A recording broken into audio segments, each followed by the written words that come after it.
How long have you been hearing that black men are the worst thing in the world of black women, that black men are the number one killers and all that? How long have you been hearing that trope? Oh, man, my whole life. Yeah. My whole life.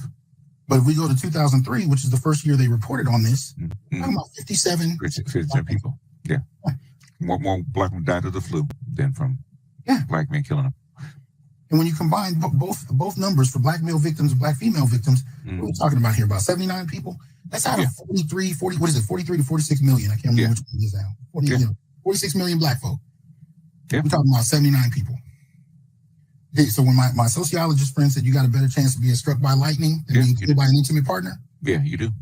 This is what he's talking about. 2017, you got 172 black female victims, 93. Now that sounds like a huge difference, but again, when you measure that against 40 plus million black folk, what are we really talking about? Yeah. So black men suffer from unidirectional violence to the greatest degree. Wow. According to this study that we just looked at, this is what they produced. This procedure resulted in retaining 7 epidemiological and population-based studies with a total of 82,836 sampling units, 44,930 females, 38,906 males. One of the things I see people doing when they argue against stats is they try to diminish the numbers based on what we don't know. So they'll say, oh, that just came from a study of 40 people. I wanted you guys to see, no, this came from a study of over 82,836 sampling units. 51% of it is bidirectional. 8% of it is male to female. 31% of it is female to male. They do that for each of the studies. This is how exact and particular this analysis is. And what they've come to more than anything is that women initiate violence more, even in black, especially in the black community. Right. Men initiate it less, and the majority of the violence is bidirectional. Before there was the manosphere, I was. Before there was the internet, I was. I was that signal male crying out in the wilderness for justice and equality for those that are downtrodden and broken, those that are voiceless. I was the kosher clinician before I was the kosher clinician on the internet. My plight and my war cry for justice and humanity is nothing fake, but I've always been kosher. And sit back and get this kosher funk.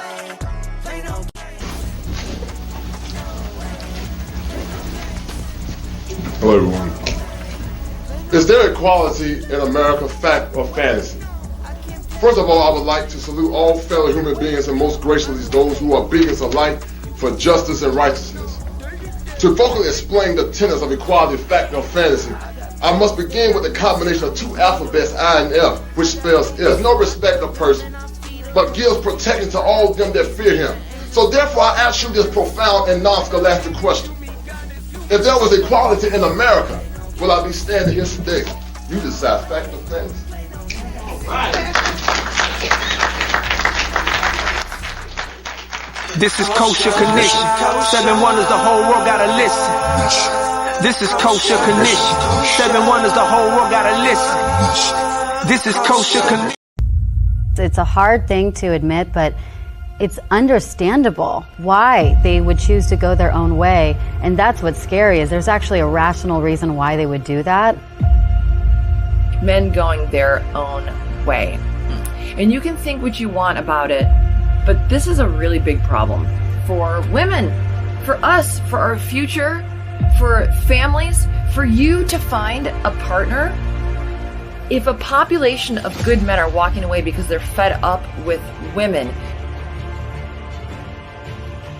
If you're being told all your life that you are bad and wrong just for being a man, and that you have toxic masculinity for being a man, and that, you know, women, there's this famous expression that, you know, a woman needs a man just like a fish needs a bicycle. And that men are basically useless. And that men are terrible, and that, you know, women are superior.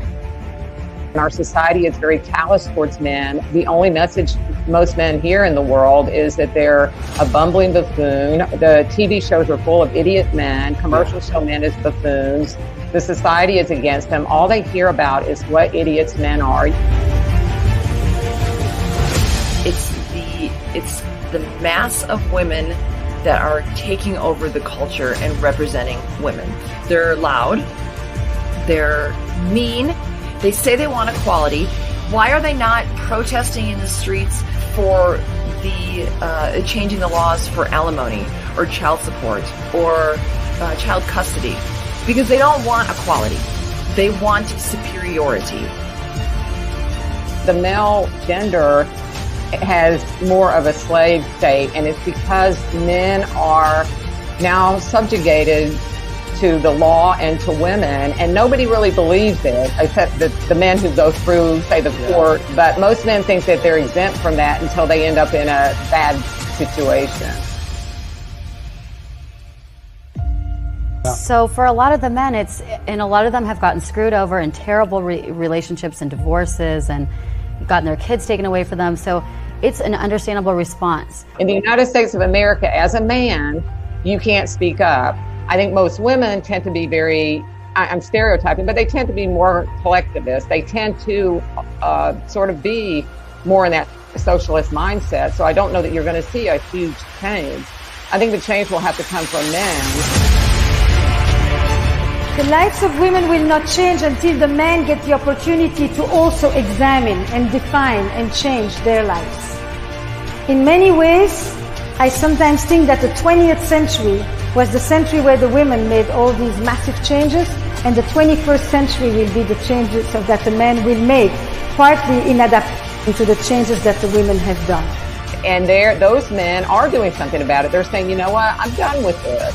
I'm not getting married, or I'm divorced. They don't sit around just trying to live their life through women. They actually have lots of hobbies. They go out, they buy that land you were talking about. They're out there getting motorcycles. They're having a good time, and they're enjoying life without having to deal with the stress of the women and the society that tells them they have to have a woman in their life.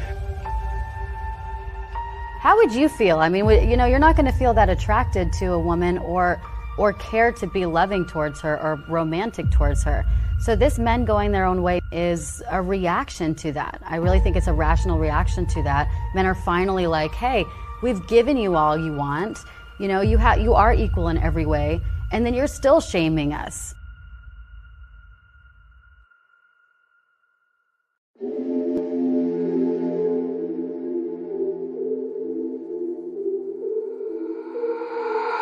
Got the itch in my palm. My girl, she know she the one. I put the ice on her hand. I put some ice on her arm. See me shining in the light. Know you found me in the dark. Talking how you wanna leave. Girl, you made this far. Taking trips overseas. No, I won't be long.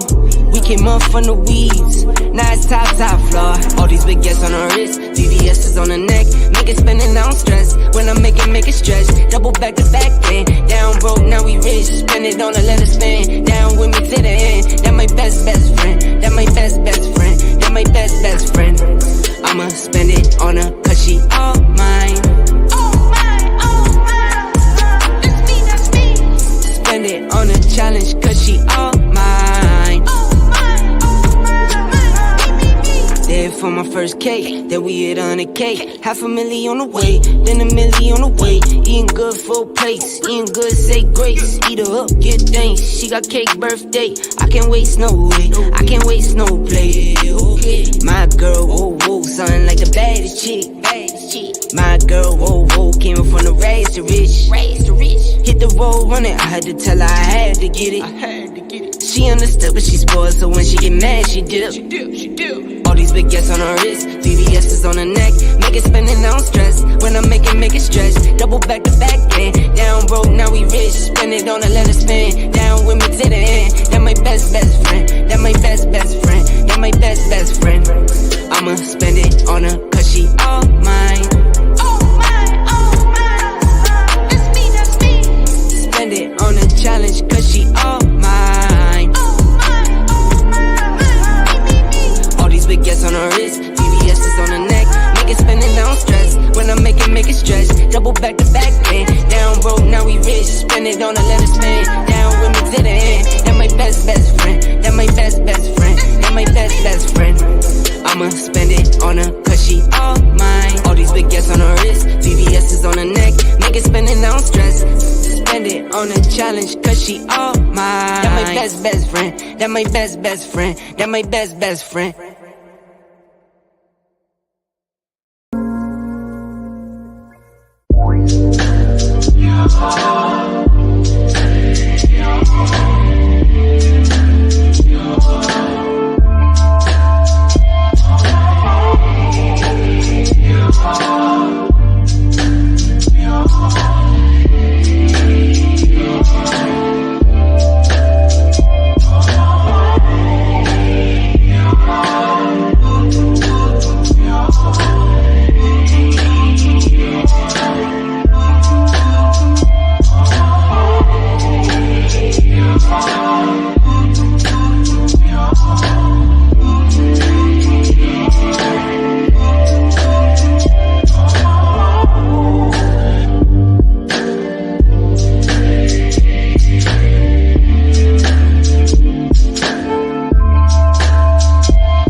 Fire for your mind.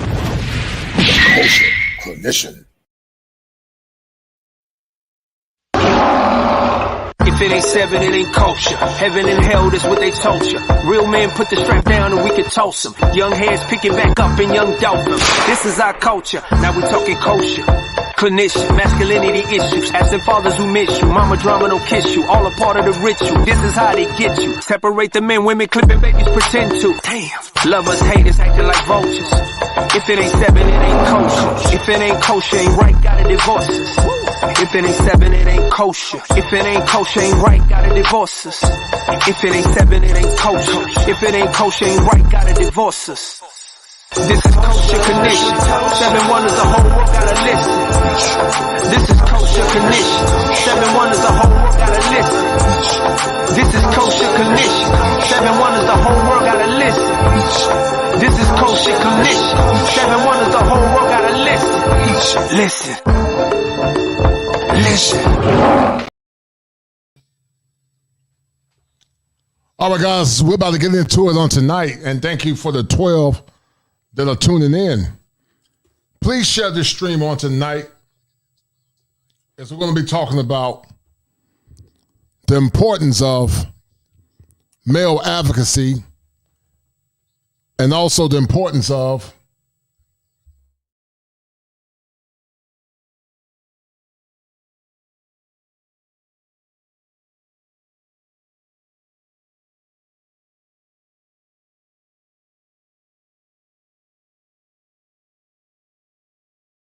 we live in a time where men are being attacked, and many times it goes on deaf ears. What can we learn about intimate partner violence and the increase of violence towards men, and why the outcry is often minimized and the distress of violence towards men is often magnimized in a culture where masculinity appears to be under attack. Get your pens and paper ready, guys. We're going to have a good show on tonight. Let's do it.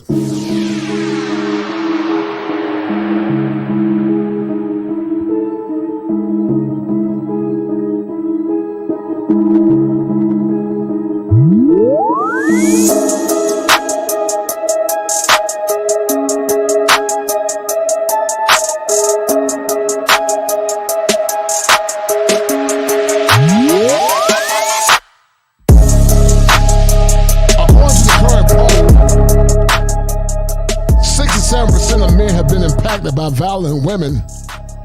Why is that in a culture where we say that men and women are equal?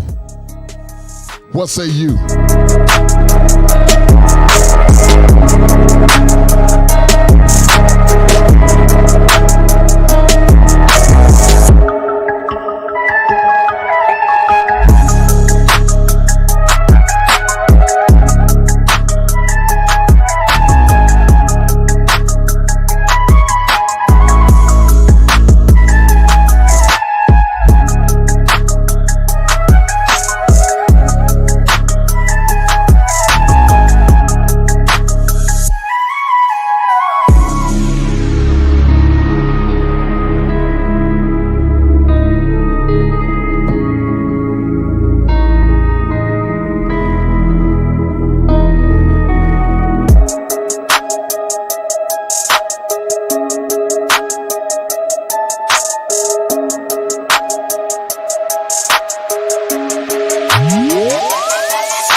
All right, guys, thank you for tuning in to the 13 that are watching. Please share this stream on tonight as we talk about violent women and why often violent women are minimized in a society that bellows or decries equality.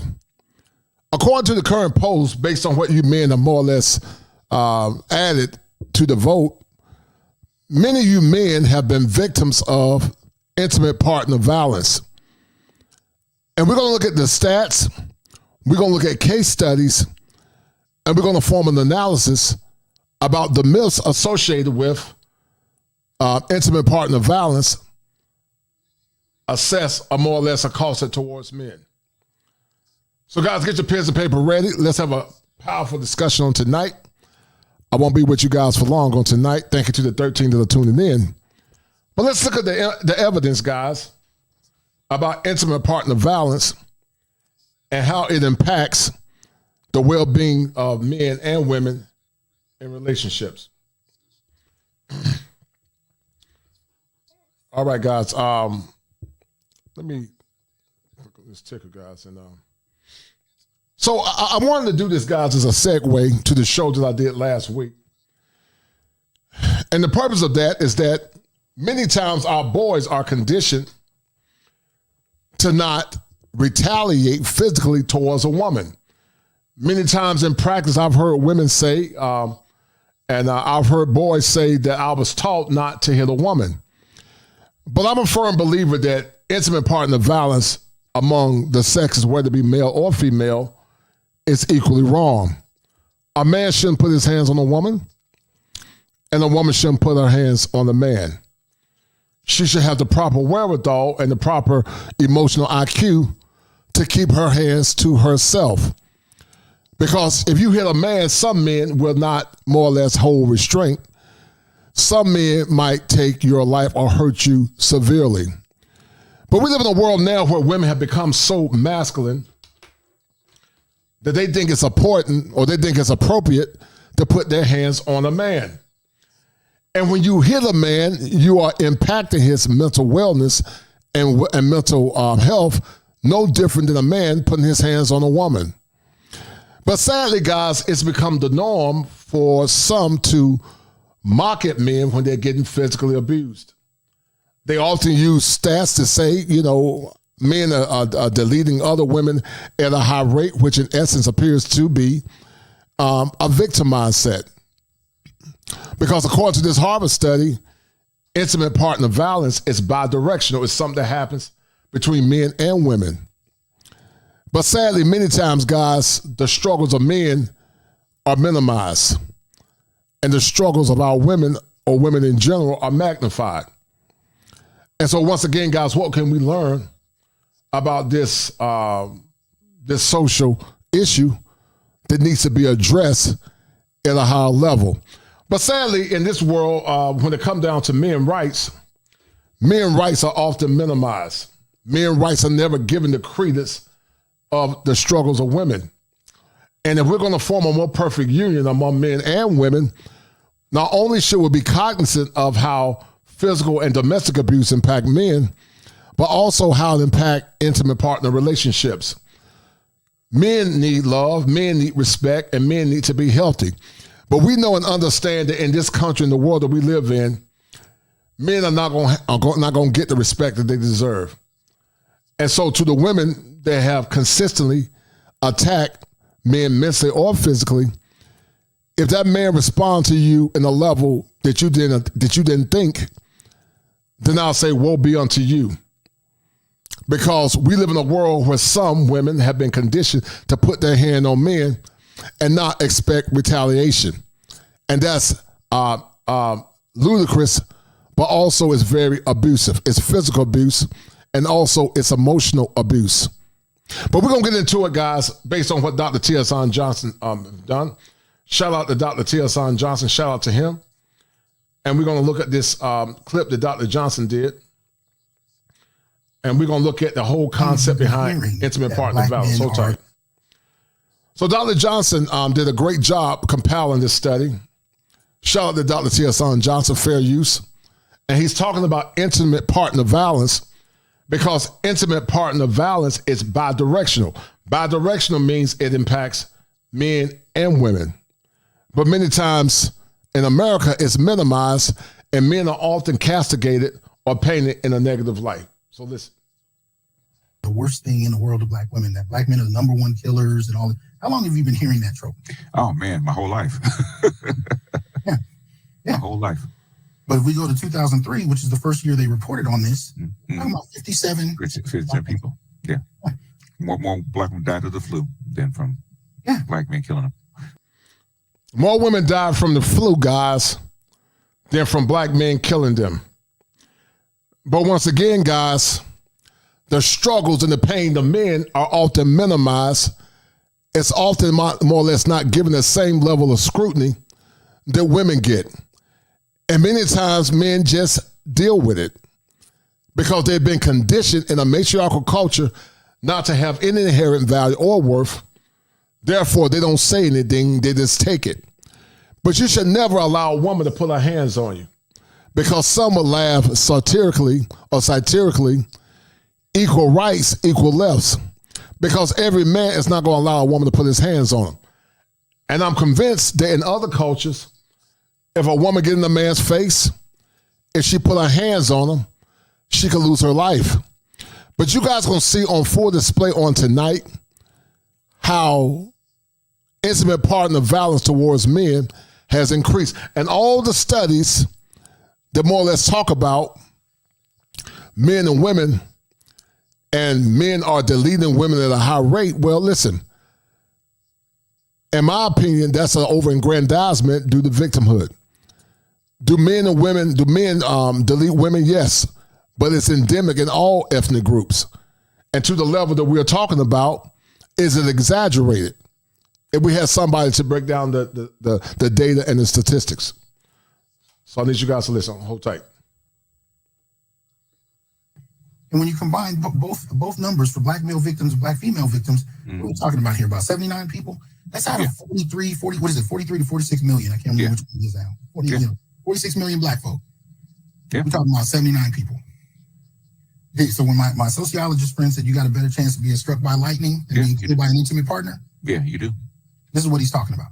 So basically, this is how it goes, guys. Normally in fights, the women are the ones that are starting these domestic assaults. They're the ones that are starting it, and the men are the ones that will finish it. And basically what it says is that we live in a world where women can assault men and it's minimized. But on the flip side, when that man does damage to the point that he physically destroyed that woman or take her life, then all of a sudden it's a problem and the rampant victimhood continues. Once again, men should not put their hands on women. Women should not put their hands on men. Because if you want equality, don't take it personal when that man snaps and that man take your life. All too often, you guys are going to see on full display where women mock men and jeer men and more or less put their hands on men. And many times, guys, it goes on deaf ears. And that's a problem. Hold tight. 2017, you got 172 black female victims, 93. Now that sounds like a huge difference, but again, when you measure that against 40 plus million black folk, what are we really talking about? Yeah. So black men suffer from unidirectional violence to the greatest degree. Wow. According to this study that we just looked at, this is. You guys have seen it on full display. You guys have seen it. You guys have seen it on full display. This is what they produced. This procedure resulted in retaining 7 epidemiological and population-based studies with a total of 82,836 sampling units, 44,930 females, 38,906 males. One of the things I see people doing when they argue against stats is they try to diminish the numbers based on what we don't know. So look at the physical aggression and violence towards men. And a lot of time, guys, this happens. It happens many times, guys, because a lot of these women, modern women, don't have emotional IQ. And they've never seen true masculinity. And they think it's okay to put their hands on a man. But imagine if men destroy women publicly. Imagine if a man broke a woman's jaw publicly. Imagine what the outcry would be. The hypocrisy is unreal, to say the least. The hypocrisy is unreal. And we know it happened all too often, too many times. They'll say, oh, that just came from a study of 40 people. Mm-hmm. I wanted you guys to see, no, this came from a study of over 82,836 samples. Look how she's putting her hands in the face. I'm going to be honest with you guys. If a woman hit me like that and put her hands in my face, I'm gonna get in trouble because I might end up hurting her severely. Don't put your hands in my face. Don't put your hands on me, because if you don't want to get hurt or lose your life, keep your hands off of me and I keep my hands off of you. But that's the world that we live in. Our boys have been so conditioned to think it's okay for a woman to hit them. Many young men that I work with, they'll say, well, my mom taught me not to hit a woman. Well, that's faulty teaching, because nobody should be touching nobody. And that's a problem. But look at the aggression and the violence, guys. Look at the aggression and the violence. Units. 51% of it is bidirectional. 8% of it is male to female. 31% of it is female to male. Bidirectional means, he said 8% is a male to female, meaning men started and initiate violence. But on the flip side, when it comes down to women, female to male, it's 31%. Bidirectional means it's both men and women doing it at the same time simultaneously. So what does that tell you about the state of this world that we live in, and the femininity or lack of femininity when it comes to our women based on the statistics? Modern women have been conditioned that it's okay to put their hands on a man. And that's a problem, guys. But see, we live in a world now, men and women, the good sisters that are listening, that when men do speak out, folks get in their feelings. It's so gynocratic and it's so despotic and also so disrespectful that anytime men begin to speak out, they get shamed or folks get in their feelings and men can't say anything. And that's not healthy. But it's always to sacrifice her feelings or sacrifice his feelings for the sake of her feelings. And relationships should never be like that, man. It should be equally respectful. Men and women should be both equally respectful. But many times, that type of equality goes on deaf ears. They do that for each of the studies. This is how exact and particular this analysis is. And what they've come to more than anything is that women initiate violence more, even in black. So guys, you see it. Female to male violence, women initiate violence more. You guys see it. You guys see it. Men initiate is significantly less. Men, and I believe that's true because we live in a gynocratic culture where men are taught to aggrandize men, especially black men, at their own demise. And that's a problem, guys, but you see it for yourself firsthand.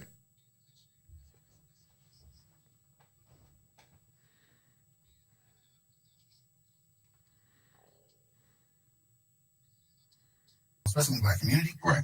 Men initiated less, and the majority of the violence is bidirectional. So you guys see the statistics in the data, and Harvard's going to back this up. Bidirectional means when men and women both assault one another, but when it comes down to female to male violence, women initiated violence at a higher level than men. So basically, in these relationships, the women are actually starting the domestic issues. They are starting the domestic issues. And men sometimes come back on the back end to either defend themselves and sometimes take the life of these women. But you guys are going to see where women have been consistently taking the lives of men and physically assaulting men. And if we want to have a stronger community and better relationships, we got to address intimate partner violence transgressed against men. And that's a problem. Guys, get the likes up. Donate to the channel if you like what I'm doing, because we're going to drop some fire on your mind on tonight. And fire conversation, guys, for your mind. The kosher. But I want to show you guys something else. I want to show you, brothers and sisters, something else. Hold tight. And we're going to look at this study. This more or less proves it.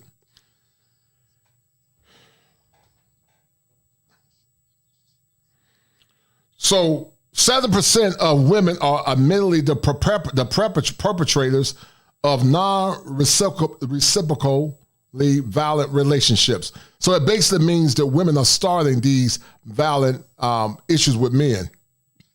Harvard study says domestic violence not only is always one-sided, 70% of one-sided domestic violence is committed by women against men. So this guy said, oh, believe me, I'm for equality. You know how it works. But if you feminist blanks want to start a war, you got one. You know throwing rocks in a glass house will make fun for trolls. Shall we sit and take some statistics that you bigoted, whatever, I'm not going to read all that. All right, so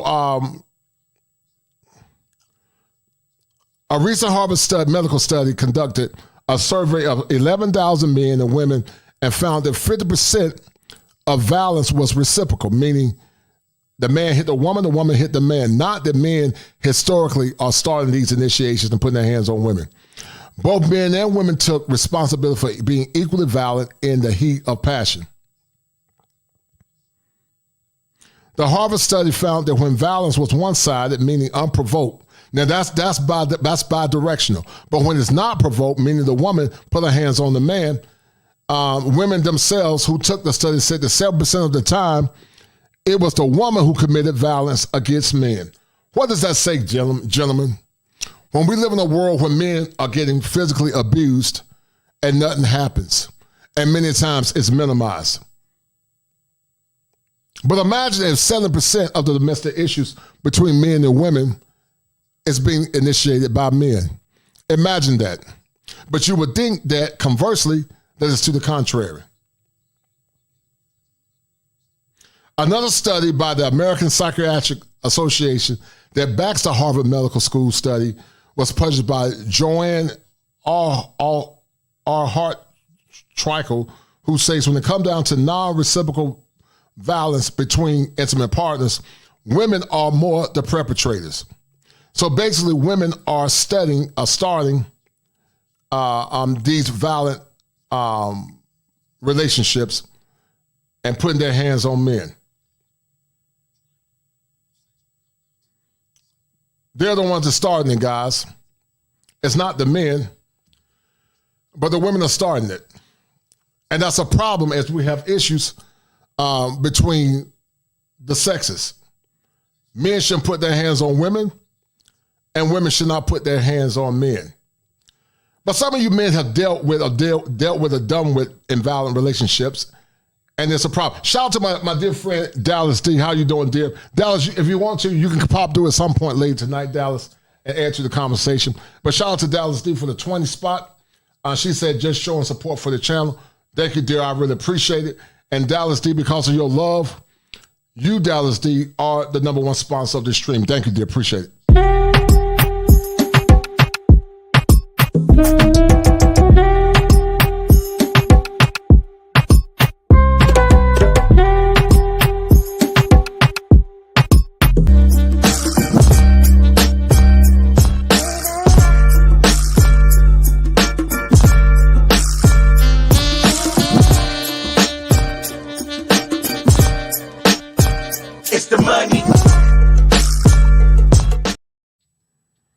I appreciate it, dear. Thank you once again. Now, we're going to get deep into it, guys. I'm going to show you guys something else about this intimate partner violence and how it's being impacted towards men. This too, is a Harvard study. And this more or less reiterates what I talked about a minute ago. This was done back in 2013. Harvard studies say 7% of domestic violence is committed by women against men. According to Newscast Media in Houston, 3 years ago, I wrote an article based on scientific study done by Harvard Medical School that revealed domestic violence was not one-sided, meaning men put their hands on women. The article, to this very day, is the second most popular article I've written and is widely cited online and offline. I have discovered that the original article was published on the Harvard Medical School website and has been scrubbed, and my guess is certain activist groups pressured the professors to remove it. And so it basically, guys, want to continue to paint a narrative that men by nature are violent. They want to continue to paint the narrative. And so as it is understandable how many may have been the cause of this removal. As you can see, if you click on the original hyperlink, the article is gone. And so basically, they removed the article because they want to more or less paint a narrative that men by nature are violent. However, fear not, even 3 years ago, my discernment and sound judgment enabled me to envisage something like this happening. So I took a screenshot of the entire article just in case it was taken down. And I'm reposting the article and we're compressing it to a PDF format that you're able to use it as a reference source. You will find the PDF at the very end of the article.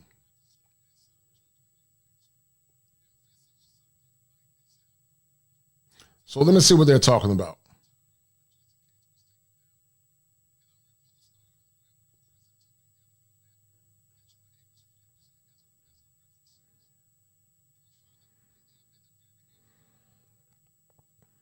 So guys, if you see it here, this man did a great job taking the information down. They took it down to more or less paint a narrative, and it's true. Domestic violence is not always one-sided. This more or less highlights what we had talked about a few minutes ago. Nearly 11,000 men and women are representing the sample of the American population aged to 20 participating in the national survey, and they were asked the following question about the most important recent sexual romantic relationships.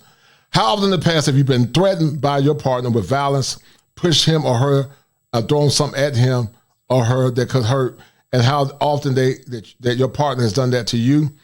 How often in the past you have been hit, slapped, kicked by your partner? How often have your partner done that to you?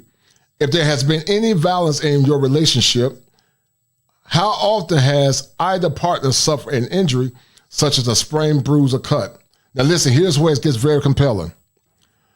Almost 25% of the people surveyed, 20% of women and 19% of men, said that there was some violence in their relationships. Women admitted to perpetrating more violence, 25% versus 11%, as well as being victimized more by violence, 19% versus 16% than men. So it appears that the women are starting the violence and the men are finishing, as I said earlier. According to both men and women, 50% of the violence was reciprocal, meaning the man touched the woman touched the man. Violence was more frequent when both partners were involved, and so was injury to either party. In these relationships, men were more likely than women to inflict injury, 29% versus 19%.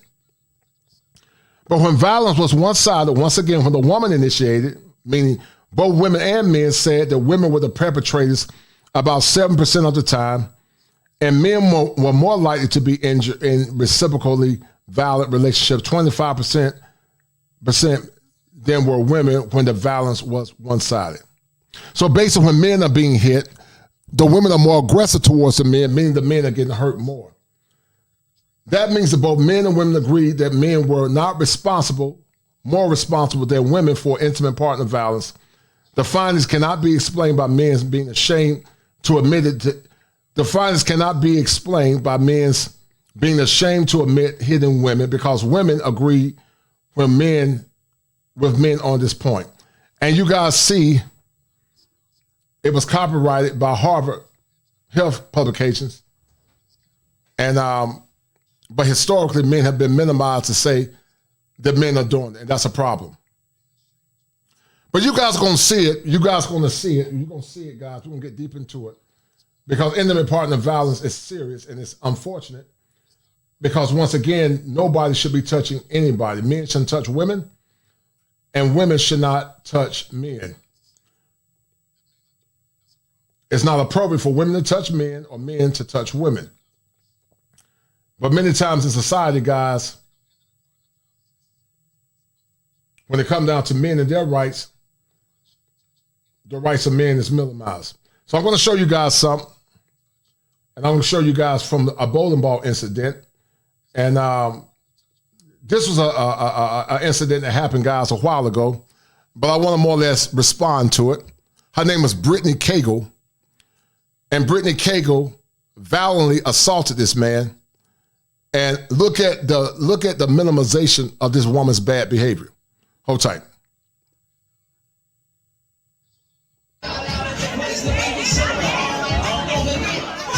Oh! You see this woman savagely hit this man with a bowling ball. And you're going to see the comments where they're trying to justify this woman's bad behavior. Shit! God damn! To the point, guys, she left this man temporarily incapacitated, and the woman should have been charged with murder or attempted murder or manslaughter. But many times, sadly, guys, America is not fair and equal to men and male rights. And this is what happens. You guys see it on full display.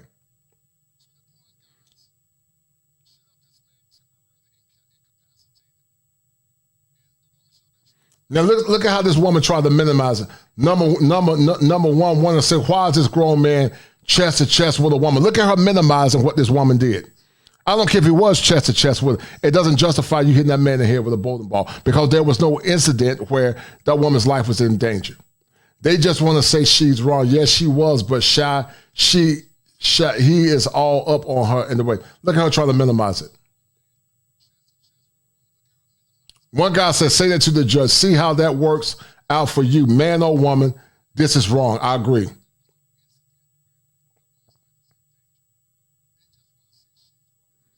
This woman hit this man so hard that his head start leaking out. This woman said she definitely needs to be locked up. She could have deleted him. Hell, we don't know if he's alive or he's permanently damaged. Right. Women abusing men is not okay. Grown-ass people should use their words and keep their hands to themselves. Thank God for rational sisters like this woman. I see it's sad. We even question it due to some of the hungry people out here. Hope dude is good. And this was in Brooklyn, New York. Hopefully she gets locked up now that this video is out for attempted murder. Man gets knocked out with a bowling ball in public, and some of the comments blame the man for not breaking up the argument. And so once again, for some, none that a man does is ever okay. None that a man does is ever okay.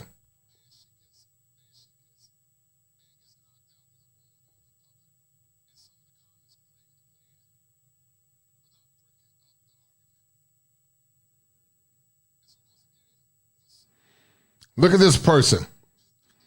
Never underestimate the power of a woman. He shouldn't have been in her face trying to intimidate her, period. So what happens if a woman's in a man's face trying to intimidate them? I just showed you guys clips of women putting their hands on men, but it's always minimized because anything the men do is minimized under the microscope, sadly.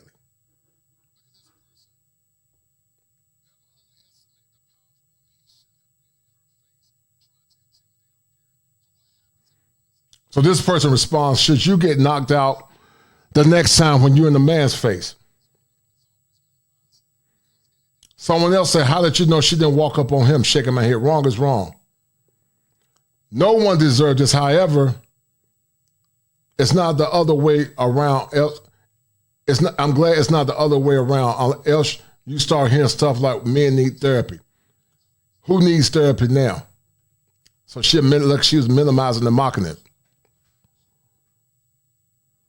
Mr. Kevin said, nothing right about this. He could have had brain damage and could be in a wheelchair for the rest of his life. That bowling ball is much a very deadly weapon. And yes, this woman should have been arrested for attempted deletion.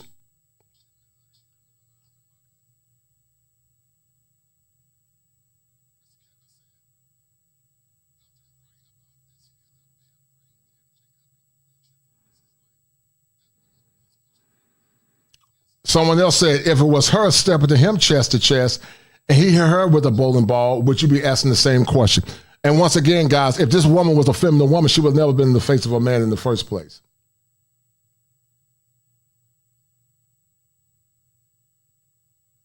But this is the world that we live in.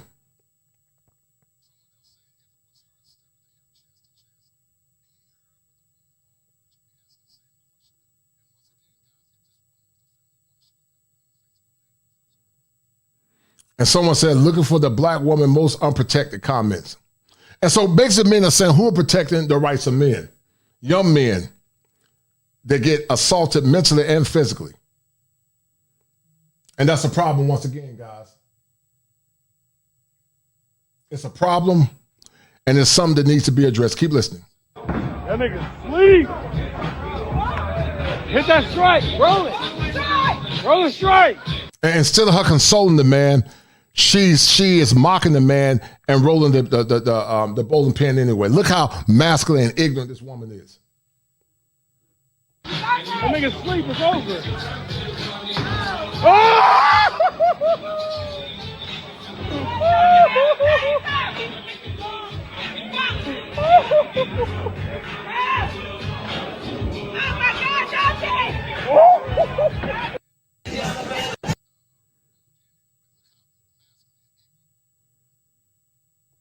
No accountability. This person said she pushed him first, so basically she's the aggressor. Don't want to hear nothing when she's on the news.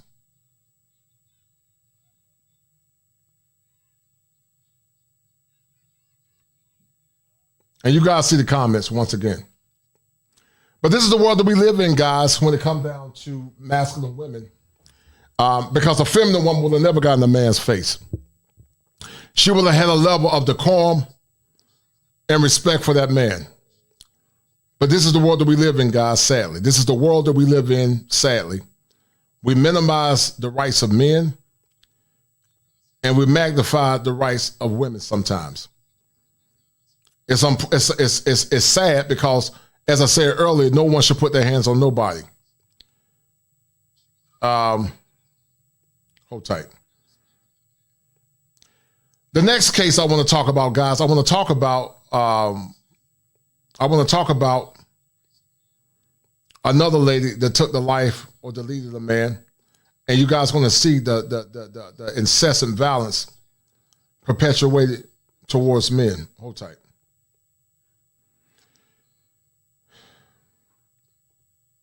Have you been hearing that black men? Listen out there. Hold tight, guys.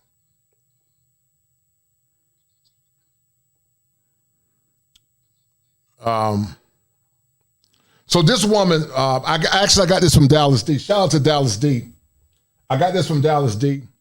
And there were two major cases, guys. One was a case talking about Fred Lane. Fred Lane was a Herald story where Deidre Lane took the life of Fred Lane, a football player that played for the Panthers, my beloved Panthers.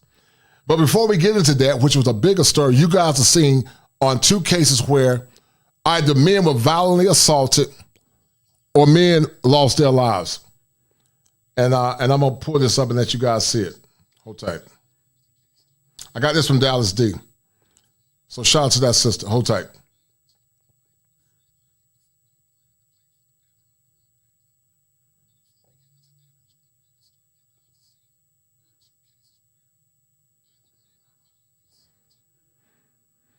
All right, fair use. This is fair use, so I don't know how this is gonna run. Hold tight.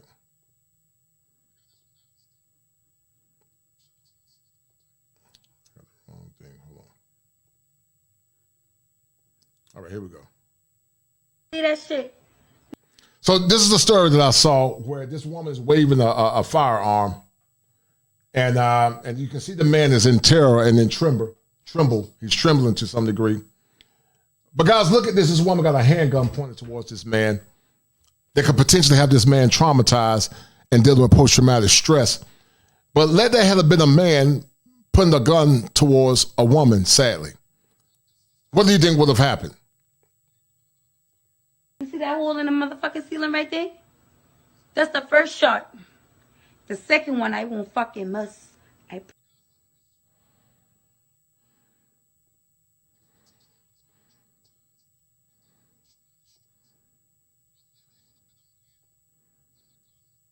promise you. And she said the next one I won't miss.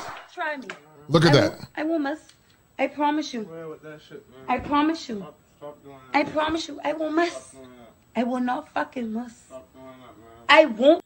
This woman is waving a firearm around a man's, which in some states, if you put a firearm towards somebody, it's against the law. But she's mocking the guys and laughing at it. She said she won't miss. But imagine it had been a man. And you're right, Dallas. He had been in jail if he didn't end up at the morgue. Right. You're right, sis. I got this from Dallas D, and she's correct.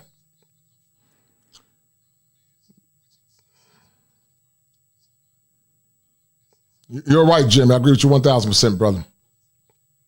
A loaded firearm. But she's mocking it and laughing at it. But where's the outcry?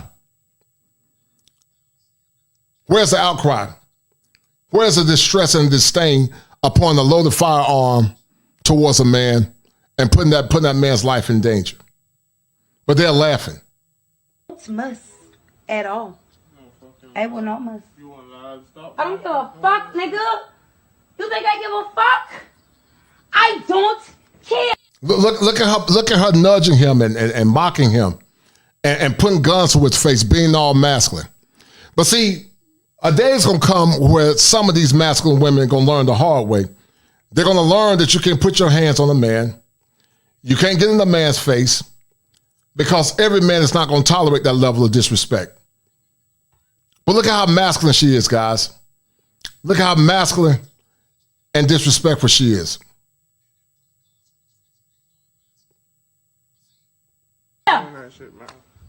Get the fuck off of me.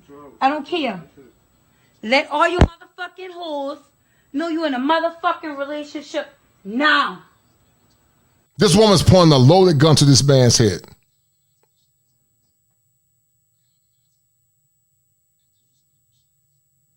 Look at that, guys. Look at her putting the gun to the firearm towards this man's head. Now, let him know. 5, 4. Are you in a relationship, man? No, look at the camera. You in a relationship.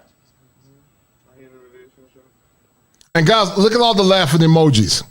Look at these goofy women. Look at these goofy hyenas damn laughing at it. Look at all the laughing emojis. Look at all the laughing emojis, man. Look at all the laughing emojis. Let's go back it just a little bit. Look at all the laughing emojis. But imagine if men did that towards a woman and men were together laughing. Look at it.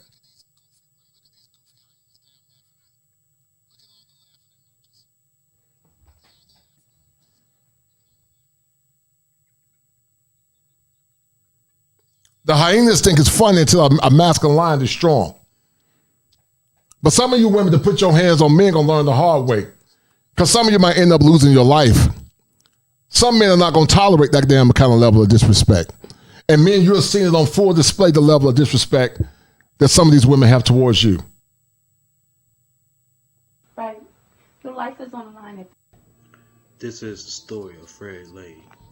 Fred Lang Jr. was born September. So this is the story of Fred Lang Jr., guys. Fred Lang Jr. Was a famous football player that played football for the Carolina Panthers. He was one of the top running backs for a while. And Deidre Lang took this man's life. She took his life because she was trying to extort money from him. And shout out to the content creator that loaded this up. But we're going to critique it and break it down using fair use. But this is the story of Fred Lang, guys. November 6, 1975, in Franklin, Tennessee. At a young age, it was noted that he possessed an uncommon speed and agility for such a young player. Lang attended Franklin High School, rushing over 1,000 yards in his senior year by averaging 8 yards per carry. Lang attended Lang College at HBCU in Jackson, Tennessee. He was a walk-on player. Lang finished his college career with 3,612 rushing yards, established himself. Fred Lang was a promising football player for the Carolina Panthers. He went to Lang College in Tennessee. But this wicked woman, Deidre Lang, took this man's life. She took his life because she wanted money. And this is not the first time that Deidre Lang had money problems. She robbed a bank in the past, getting $41,000. But this is the kind of women that we have here in America. This is the kind of distress that we have. Masculine women challenging men, getting in their face, and then crying victim when that man does damage. As a school all-time leader rusher, Lang went undrafted in the 1997 NFL Draft. He was signed as an undrafted free agent to the Carolina Panthers before the 1997 season. Shout out to my man XL Pro for the $5 cash out. Thank you, XL Pro. I appreciate it, brother. Thank you, sir. Thank you, XL Pro.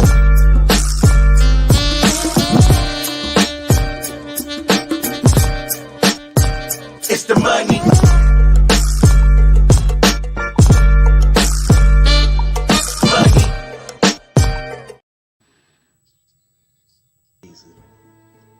He had an amazing rookie season, setting several franchise records. During the winter of 1997, Fred had an old friend named Natasha Watson, who introduced him to Deidre. Within months, they eloped and got married in a courthouse ceremony. The witness to their marriage was their friend Natasha. Fred's family knew nothing about their marriage. Fred and Deidre moved to Matthews, a suburb near Charlotte, North Carolina. Family and friends said Lang and Deidre were having money issues and other problems. They really loved each other, but really wasn't meant for each other. They brought the worst of the worst out. There was a couple that you didn't want to go out with because of. And this woman took the time or the turn to assault this man, and she deleted him by pulling a bullet in the back of his head. And this is the kind of world that we live in, men, where women, no different than the woman that took the life of that poor man on Facebook Live a couple of weeks ago in Mississippi. This is the kind of women that we're dealing with, and the kind of world that we live in, where women have become so violent to the point that nothing happens. They can physically assault and verbally abuse men, and we laugh at it. You saw the women laughing at it. But these are the same women that say protect black women. These are the same women, when the world get bad, they're going to expect men to come to their defense. And they wonder why men are checking out in relationships. Eventually, they'll start arguing. In 1999, they was pregnant with their first child together. Although Deidre already had a son in high school, Fred took him in and helped raise him as his own. At the end of the 1999 season, Fred was traded to the Colts. Some assume his personal life is a reason for this trade. Things had gotten worse during the offseason. In March 2000, police was called to the Lang home. They was fighting over a necklace that Fred bought. He apparently snatched the necklace off of Deidre's neck. And guys, I'm convinced that some of these women are this way because they've never seen masculinity in full display. They've never seen masculine homes. They've never seen men lead. They've never seen masculine fathers. And because of that, they feel that they can put their hand on a man and don't think nothing can happen to him. And that's a problem because, as I said before earlier, men know women should put their hands on one another. Men shouldn't put their hands on women, and women shouldn't put their hands on men. But as you guys are seeing it now, it's becoming all too natural for women to put their hands on men, and it goes on deaf ears, guys. And that's a problem. That's a serious problem because that should never happen.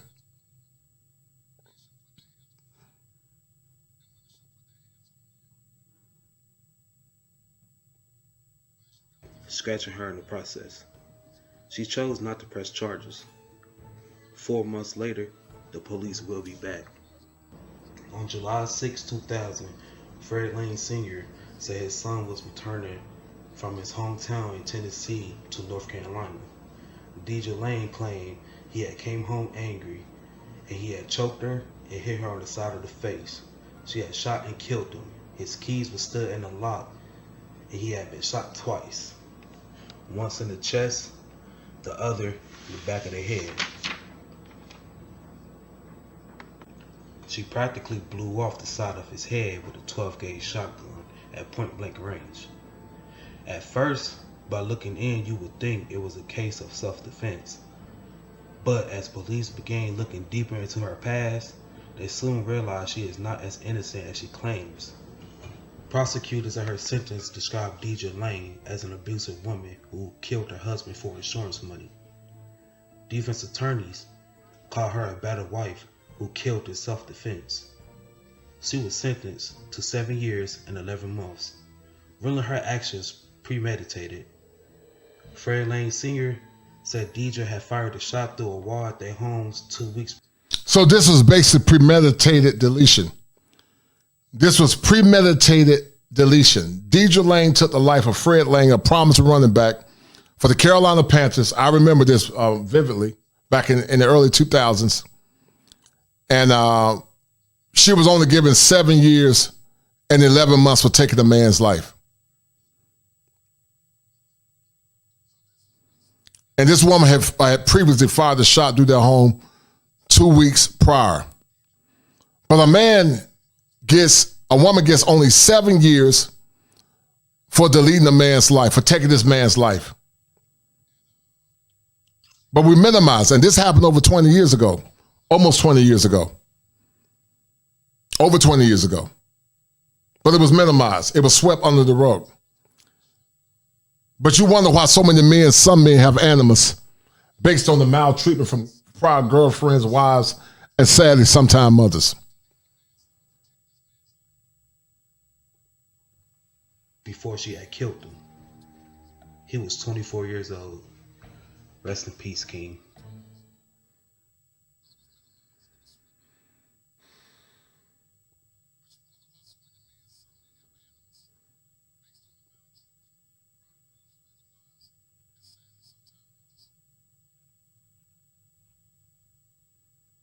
And this other woman,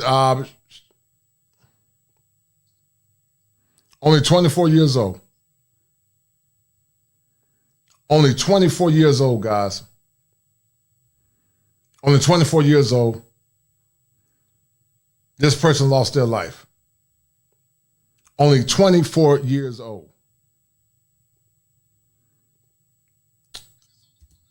Her name was Shantasia Danae Garrett. Let me see if I can find this. I can find this information. Hold tight. But this happens all too often, guys. This happens all too often where men lose their lives because of violent women. And many times it goes on deaf ears because we want to minimize it. We want to minimize intimate partner violence transgressed against men. We want to minimize it. And it's a problem because some of you women got sons. Some of you women got sons. Some of you women got brothers. And you got to ask yourself the question, do you want your brother or your son or your father to be hurt? We often say your mom is black. But who's saying your father is black? Who's saying your dad is black? Who's saying that? Nobody.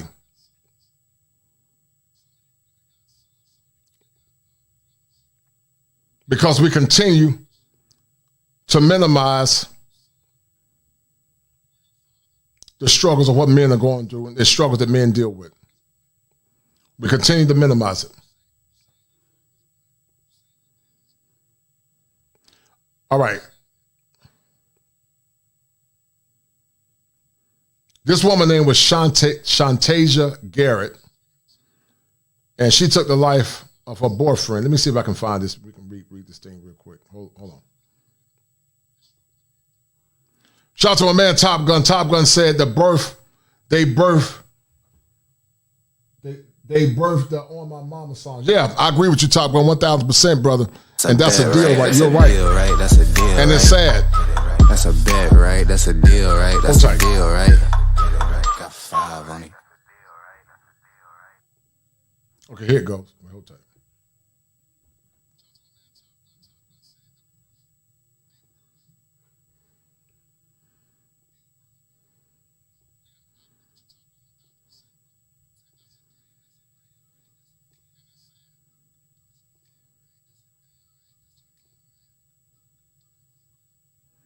So this woman, Shantasia Garrett, took the life of her boyfriend. She took the life of her boyfriend, Shantasia Garrett. So let me go to here, guys, and let you guys see these different case studies about women impacting men in a negative way and taking the lives of these men. Shout out once again to Top Gun. Thank you, brother. I appreciate it. Let me pull this video up. Pull this video up.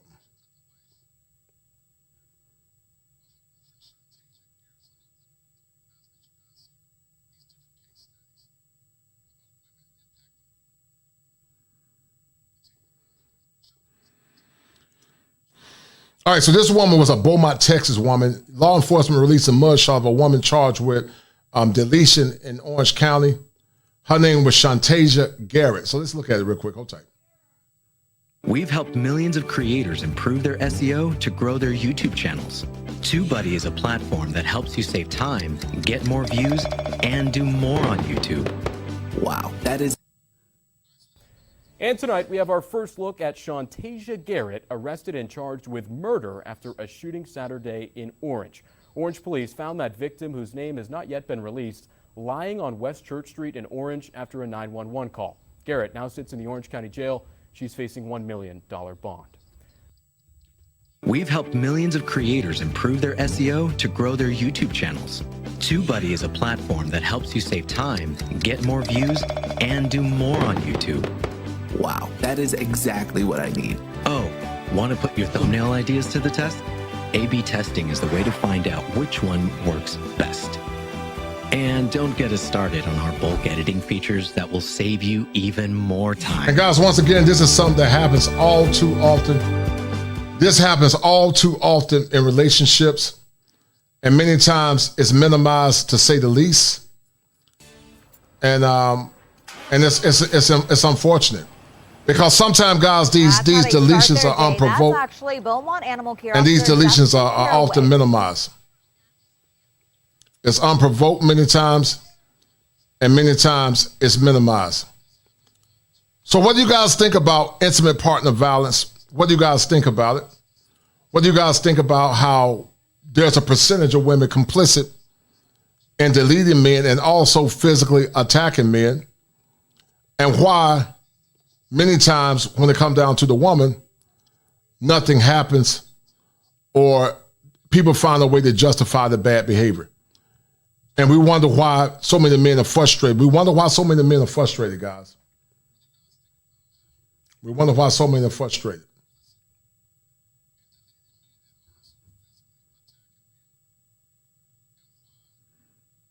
And it's possible this woman had a prior conviction rate in the past. Let me pull this up.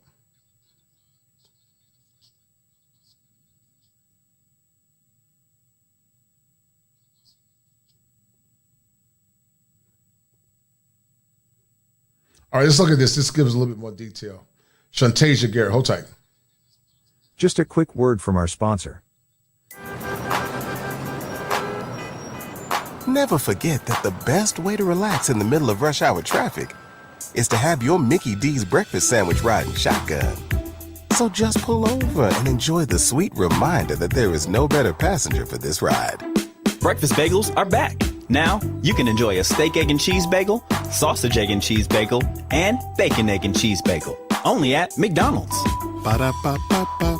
Price and participation may vary. 1 killed, 1 arrested following pre-dawn shooting in Orange. 1 man is dead and a woman behind bars following a fatal shooting before dawn Saturday in Orange, authorities said. Shoutout Garrett, 28, is charged with murder and a separate misdemeanor, according to jail records. Her arrest follows the Orange Police Department's response to a shots-fired call at 2:30 a.m. in the 1800 block of Church Street.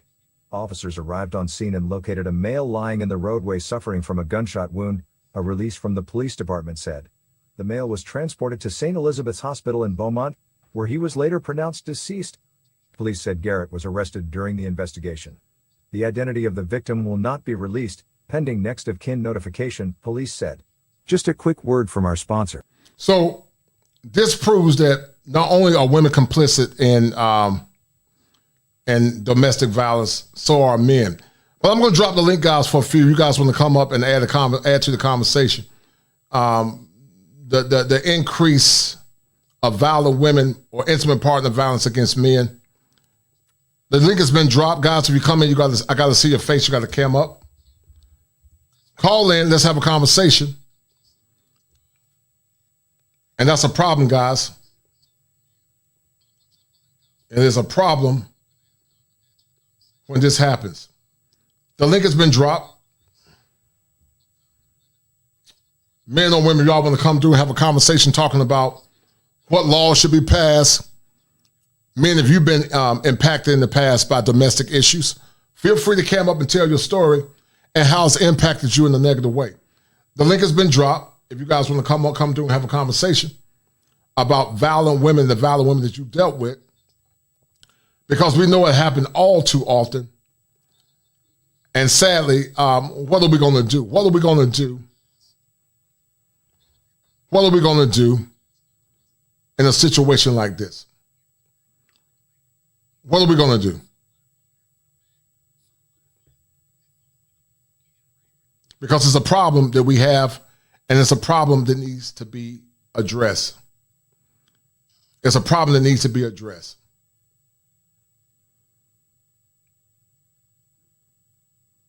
So what say you guys about the violent women that you guys have dealt with? Why is it often minimized in society? Why do people minimize it? Why do people laugh at it? Why do people not justify the behaviors of atrocities associated towards men? Dallas D, what's up, dear? Hey, Dallas, show your face in the back, sweetie, to make sure it's you. I know it's you, but I just need to see your face for a minute. And then I bring you up. You don't have to be cammed up. There you go. I just want to make sure. All right, there you go. All right, how you doing, sweetie? I am good. How about you, Kosher? I'm doing great, dear. It's good to see you.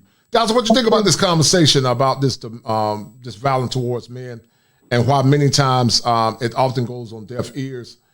Because you know and I know that domestic partner violence towards men can not only take a man's life, but also is perilous to his mental health. What do you think about this, and how would you like to respond to it? You know what? It's so funny because this show is just like right on time. I just got off Palmer's channel, and they were talking about the women that have been abusing babies in daycares, and it's just these constant stories of these violent crimes that women are committing, and we're supposed to be the soft, nurturing individuals. So it's alarming to me. But what's crazy is you remember the last time I was on your show, and you asked me name something that I devolved from. And the story I told was about the Me Too. And this is that story. This is what it is. And in all honesty, one of the reasons why I had a family culture shock. So you know how you get together at family gatherings, whether it be holidays or funerals or whatever, and people get to telling stories. We all have stories in our families. We all got bad stories, horror stories. That nobody's exempt from that. But one day it hit me that of all the horror stories in my family, 90% of them were committed by the women in the family. And I was like, wow. And I'm sitting up here looking at this narrative that men are running around abusing all these women. Men are so violent this, men are so violent that. And I'm looking at, now that may be, you may argue that that is anecdotal evidence, but if you actually think about the stories, I wonder how many people have ever considered, when you look at the horror stories in your family, who committed those acts. And it's crazy, from the deletions to everything. I have a family member that deleted a child, and what's crazy about it is she likes to act like that's not what she did, because the child actually it was actually labeled as a heart attack. However, the part of the story she doesn't like to tell is because the child was 2 years old when she suffered a heart attack. The reason why she suffered a heart attack is because her body had gone through so much abuse and she couldn't take it. Yeah, it's unfortunate, Dallas, and thank you for being an advocate for men. I really appreciate all that you do being an advocate. Brother Terrence, I would love to add to the conversation, brother. Hey, brother, good, great topic. What we have to, this violence is a natural occurrence, and it's a new normal. It's a naturally occurring thing, because everything, as a psychologist and therapist, you know, everything in the universe starts in the mind. Yes, sir. And Black females for the past 70 years have been saturated with the thought that they don't need no man. They don't need no man. They're strong, independent Black women, don't need no man. They're strong, independent Black women, don't need no man. Right. So this is a very natural thing, and they have accepted Satan's philosophy of not needing a man. Because God said in 1 Corinthians 11:8 that the only thing a woman needs is a man. Right. And our women have told God to go to hell. And I know a woman that carries 3 guns right now. And don't forget the story of, you did Fred Lane. Don't forget the story of Steve McNair. Yeah, Steve McNair, right. Yeah, one of the top quarterbacks in the NFL. And he couldn't play anymore because he died while he was asleep from a woman's gunshot. You see? And the problem is there are no more, the manhood has been completely destroyed in the Black community. I totally agree. Yeah, and whoever doesn't realize that, all they have to do is Google Malcolm X, Martin Luther King, and Medgar Evers. You had 3 men that stood up and said something, and they were shot down. You see, so white men have given the Black community to Black females, and they've done an excellent job of running it into the ground. And now all our kids are in gangs. There's no more families. We love killing each other. I'm sorry, we love deleting each other. They've had 50 million A-word abortions since 1973. There's nothing but death in the Black community. Nothing but death, nothing but death. Crack cocaine. There was a nuclear bomb dropped on the Black community called crack cocaine that we don't even want to talk about. We don't want to think about. We don't want to do anything about. We don't even want to address the issue. And right now, I'm driving home. I was driving to Houston a week ago. I'm driving home today. Yes, sir. And there's an artist named SZA with a song out, I just killed my man. I mean, I just deleted my man. Okay, why is this on the radio? This is telling Black females to delete their men. And it's okay. It's okay with us. They're playing this garbage and this death and this genocide on the radio. It's all right to go ahead and delete a Black man. You've got a prostitute bitch named Cynthia G calling for the murder of all Black babies. And she's allowed to call for the murder of all Black babies on YouTube. YouTube won't strike her. It's okay. It's perfectly fine. Right. So, and this is biblical in the Bible, and I think in the book of Isaiah, it says in the last days, Pharaoh would say, kill the male and spare delete the male and spare the female. It's in the Bible. And the problem is black females have accepted this culture of death for their men. And 65% of them are lesbian with other females, and they swear up and down they don't need no man. This is just a natural.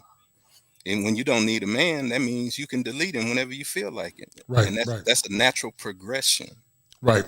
Well, you know what? I think it's an American issue. It definitely happens rampant in our community. Right. But Dallas, you know, I heard you say something that was very profound. You said that if it was you, the woman that was waving that handgun, she would have had to have shot you. Camera on cam, if you want to come up, man, I just need to see your face in the back. If you show your face in the back, you can come up. You just got to show your face in the back. Go ahead, Dallas. So yeah, she would have had to, because first of all, the fact, because I don't know if you all paid attention to what she was saying. She was basically telling him to acknowledge the fact that we were in a relationship. Tell all your girls that you in a relationship, blah, blah. So we doing all of this so that you can get an internet acknowledgement. I'm sorry, I'm not doing that. You're going to have to be mad, and you're going to have to pull a trigger, ma'am. You're going to have to.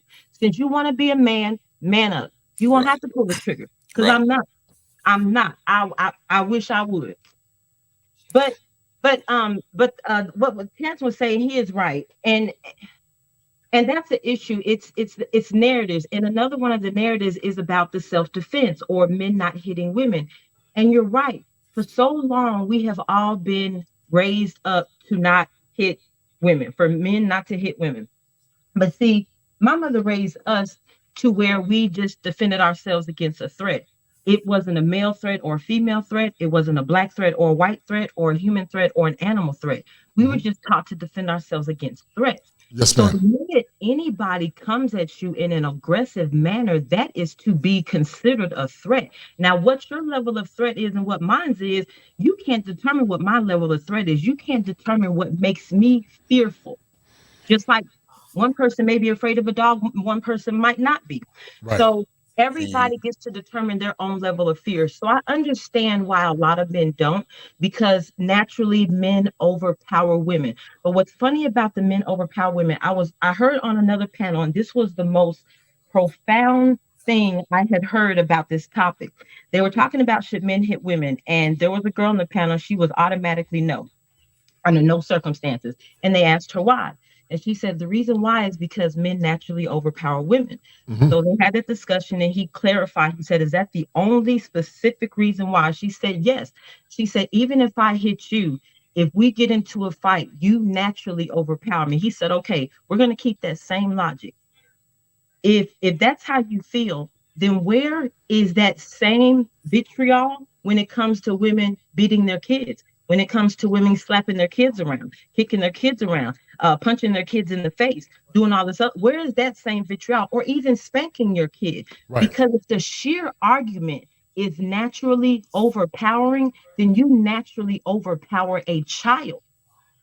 So then she got into this concept that, oh, I'm supposed to be the disciplinary. No, you're supposed to be the mother. Nobody said you're supposed to be the disciplinary. You're supposed to be the mother. Sometimes that does require some discipline, but the idea that you would put disciplinary before mother, that's problematic. And I think the fact that we keep teaching our boys not to hit women, I agree. Initially, no. Should you put your hands on a woman first? No. But the minute she puts her hands on you, the gender lines get extremely blurry. I totally agree. I totally agree. Let's clarify something. Hold tight, Tim. I'm gonna let you clarify. Hold tight. Reefy 00. If you want to come do, brother, I gotta see your face in the back. You can come do Reefy 00, but I gotta see your face in the back. All right, brother. I see you. That's good. I see you. All right, Cameron. Go ahead, brother. I was not answering the conversation, Cameron. Hey, how's it going, everyone? How you doing, brother? Yeah, man, not too bad. Just listening back. Appreciate you inviting me up. I just want to branch on of what Dallas was saying in terms of young boys not being able to being taught to defend themselves against women. I think we've been hypnotized in terms of even lifting our finger or even suggesting defending yourself against any verbal or even physical attacks. Mhm. So we're really at a disadvantage when it comes to a defense. I don't think we've, especially black men, have been taught how to defend or even combat against an uncontrollable woman. We hear the sentiments of, well, you can just walk away, but a lot of men are walking away and getting something smashed over their head as they're walking away. Yes, sir. Right. So I don't think it's as easy as just walking away, and even perhaps even dialogue. I remember there was a time when I had a dialogue with a young lady, and she came at me with the conversation on 100, and I simply asked her to calm down, and her response was, "Don't tell me to calm down." So what do you do from there? If you can't ask them to calm down because you know how the conversation is going to go at this level, it's not going to go in a constructive manner unless we're calm and we're talking about whatever issues we need to talk about. But it seems as though they're unreproachable. There's nothing that you can say once a female is in the heightened emotion, which is unfortunate. Yeah, Cameron, it sounds like you're from Great Britain or United Kingdom. Do you guys have that issue a lot in your country? I think as well, a lot of people don't believe that there's quite a fair bit of black people over here. There's a whole history of black people in the UK. I know that. I know that. I was just saying that. Do you guys have that issue with domestic issues in your country? Oh yeah, of course. Yeah, we have it more than I think American people believe. It's not just that we copy you, but it's a global system, and it's headed by the same group of people. So it's going to express itself in different ways in different parts of the country, but it's still going to be similar or very much the same. We still see the housewives of whatever county. We still get to watch that. We still get to watch a lot of different things as well, that have an influence on women and so on and so forth. Terrence, I'm not Terrence Reefy. How would you like to add to the conversation then, Terrence? Well, let me make my point for clarification. Go ahead, brother. It's true. A man should never, ever, under any circumstances, hit a woman. But you have to realize, let me finish. What we're talking about here are not women. These are females that have lost their womanhood, and they leave their womanhood and their ladyhood to degenerate their behavior into low life behavior. When a female demonstrates low life behavior, she disqualifies herself as a woman and as a lady, and she becomes a female. And like all our mothers have taught us, you don't hit a woman. But if a female puts herself in a man's place and becomes masculine and becomes out of order, then self-defense is appropriate. Then it becomes appropriate to strike her. Yeah, I see, bro. Go ahead, Dallas. And then my man. Well, actually, let me get Reefy Dallas, and then I'm gonna bring you in. Go ahead, Reefy, then Dallas. Go ahead, Reefy. Thank you for taking my call. Yes, sir. How you doing, brother? How y'all doing? How everybody doing? My name is Tari Simon. I've been listening to the conversation. Excuse me. I have a slight speech. No, you're fine, brother. Go ahead. I got you, brother. But I've been watching you. Thank God I came across you because you remind me similar to a scientific version of Canvas Selms, but in your own way. Right. Appreciate it, man. Once in the future, and I get my money up, I might have to start booking counsel sessions with you because I'm in the process of reprogramming myself. Yes, sir. Because how the way I was taught growing up. Yes, sir. And I'm gonna add to this conversation. You don't put your hand on no woman. First of all, I was told that from my grandmother, my grandfather, my uncles, my mother. You don't do it, right? But I'm from New Orleans, everyone. I don't know if y'all can hear in my voice. Yes, sir. In this city, it's like when I was growing up and I was dating women down here, how the way I was raised, the average relationship I had, it was like I didn't put my hands on these women. If I criticized them about something, or I brought up something that I noticed that they lied, and at the time I didn't know the word gaslighting was, and I said, well, I mean, it's like you're trying to manipulate my mind. If I bring it up and try to break it down in a rational sense, the female I was dealing with at the time, or the females throughout the years, they would get upset and kind of like lose it, but in a sneaky way to hit me. Like, I'm getting tired of this. Y'all men are all the same. They start swinging their arms about, but they're doing it in my area where they hit me. Then when I tell them, you just hit me in my face. They're telling me, well, you made me do it. Right. It's called minimization. It's a thinking error. It's called minimization. Anything men do is always minimized. When we talk about our storyteller, our pain is minimized. And I understand what Terrence is saying, a woman versus a female, but many times they correlate both. He said it in a more technical way. But I firmly believe that no man should put his hands on a woman, and a woman should put her hands on a man. If a woman put her hands on a man, that man end up cracking her face or whatever, she deserves it, because you should never put your hands on no one, because you don't know if that man could respond in a negative manner. And people always say men should constrain themselves. No, she should constrain herself, because she wouldn't hit a bear, she wouldn't hit a dog. So what gives you the right to hit a man? Because in other countries, women don't put their hands on men because they know that it's something serious. Go ahead, brother, and then Dallas, go ahead. Okay, I gotta say this. In Southern Louisiana, you have to be careful because this is a family-oriented community, right? We're a family-oriented community, right? If they had many cases of dudes would be beaten up by the women, and soon they put their hands on a woman, the woman like scream bloody murder, turn around, go get her brothers or cousins from them. The next thing you know, the dude running for his life. Literally, they had dudes get killed down here because of that. And I know I couldn't. I had some relationships where I couldn't. I mean, I can barely defend myself because I knew the female relatives, and they didn't play. And I had to like back my way out of situations where if I even defend myself, then I got to deal with Pookie and Ray Ray, and they known to carry AK-47s. Right. You know what I'm saying? So it is in certain cities in this country is actually worse for the black male. Yeah, I can see that, man. I can see that, because your logic is you put your hands on them, you might have to deal with the retribution of our brothers and cousins coming back to get you because they are simps. Dallas, go ahead, dear. Go ahead. No, I was going to say, once Terrence got through explaining, I agree with him logically. The only issue with that is in the face or in the hands of the law, she's still going to be a woman in any instance. Right. So Mm-hmm. I'm tired of us teaching our boys not to hit women. We should just be taught to defend ourselves, and that is what it is. The minute she puts her hands on you, everything after that is self-defense. I don't care if all she did is spit on you. That is assault. That's an assault, right?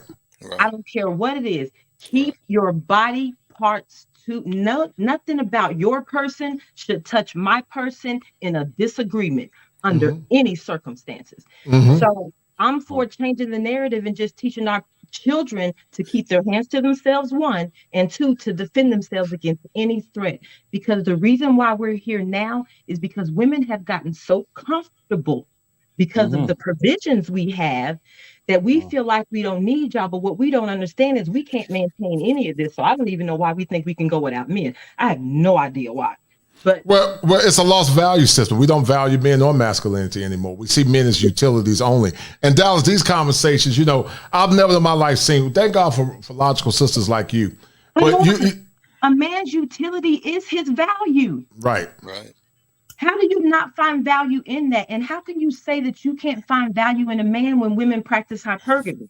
Well, Dallas, you know how it's happened? Can you hear me?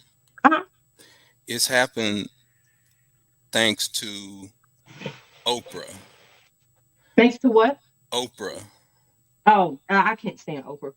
That's why you can't stand her, because what she represents is the trillions and trillions of dollars that have gone into saturating.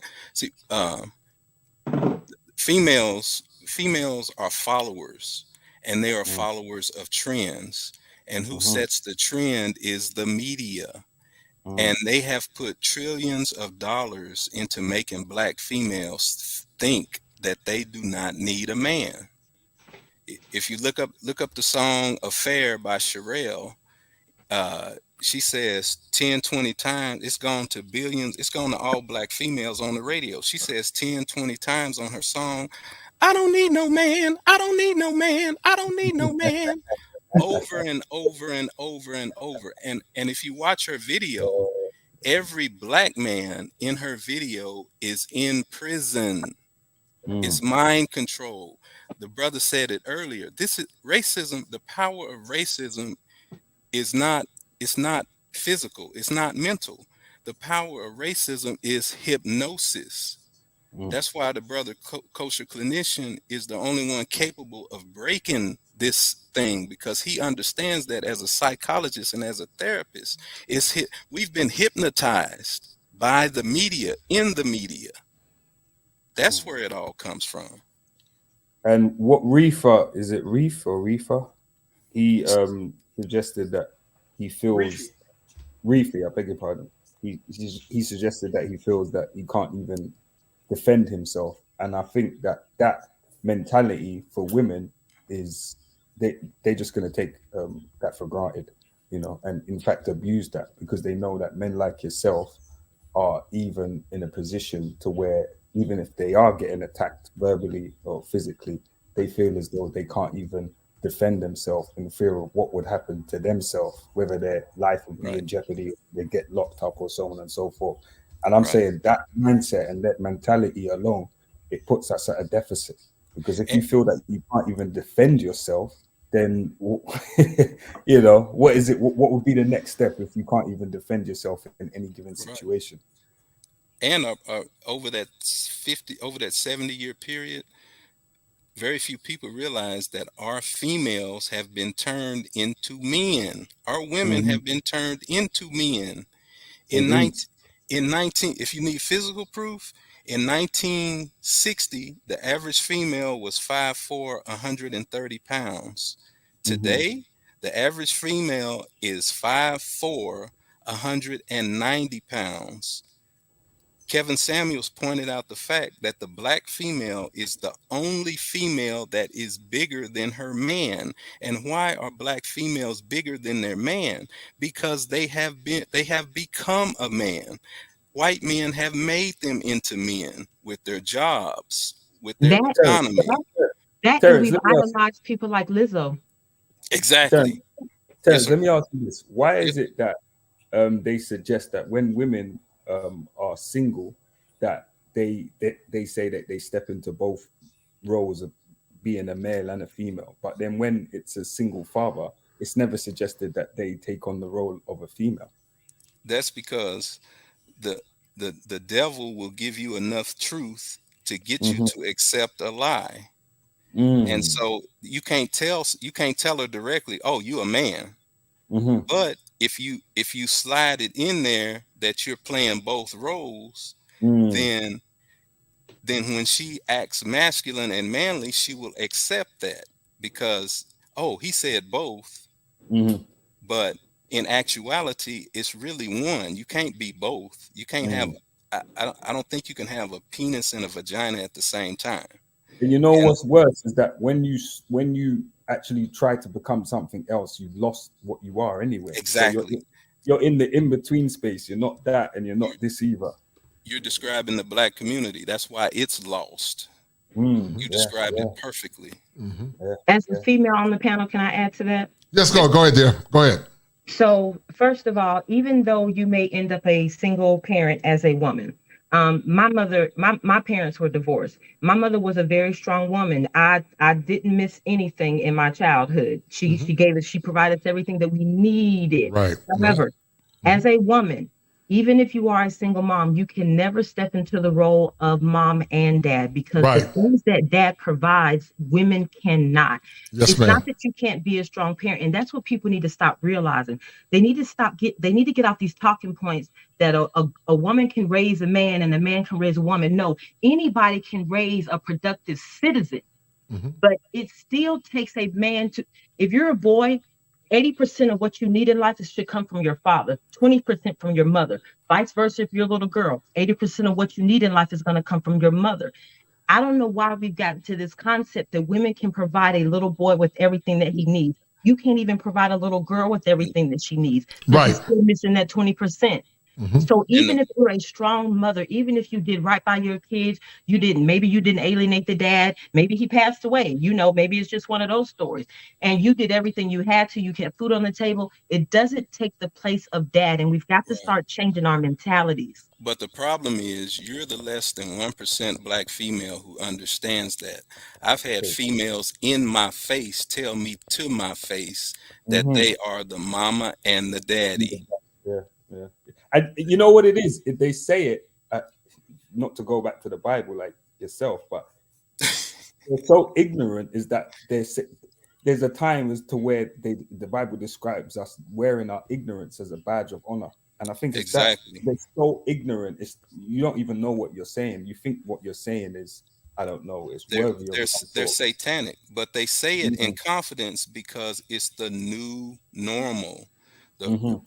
Blacks stopped getting married in 1970, and we don't even realize it. We got an 80 to 90% divorce rate today and don't even care. We think it's natural and normal and everything's fine. We're in a state of emergency.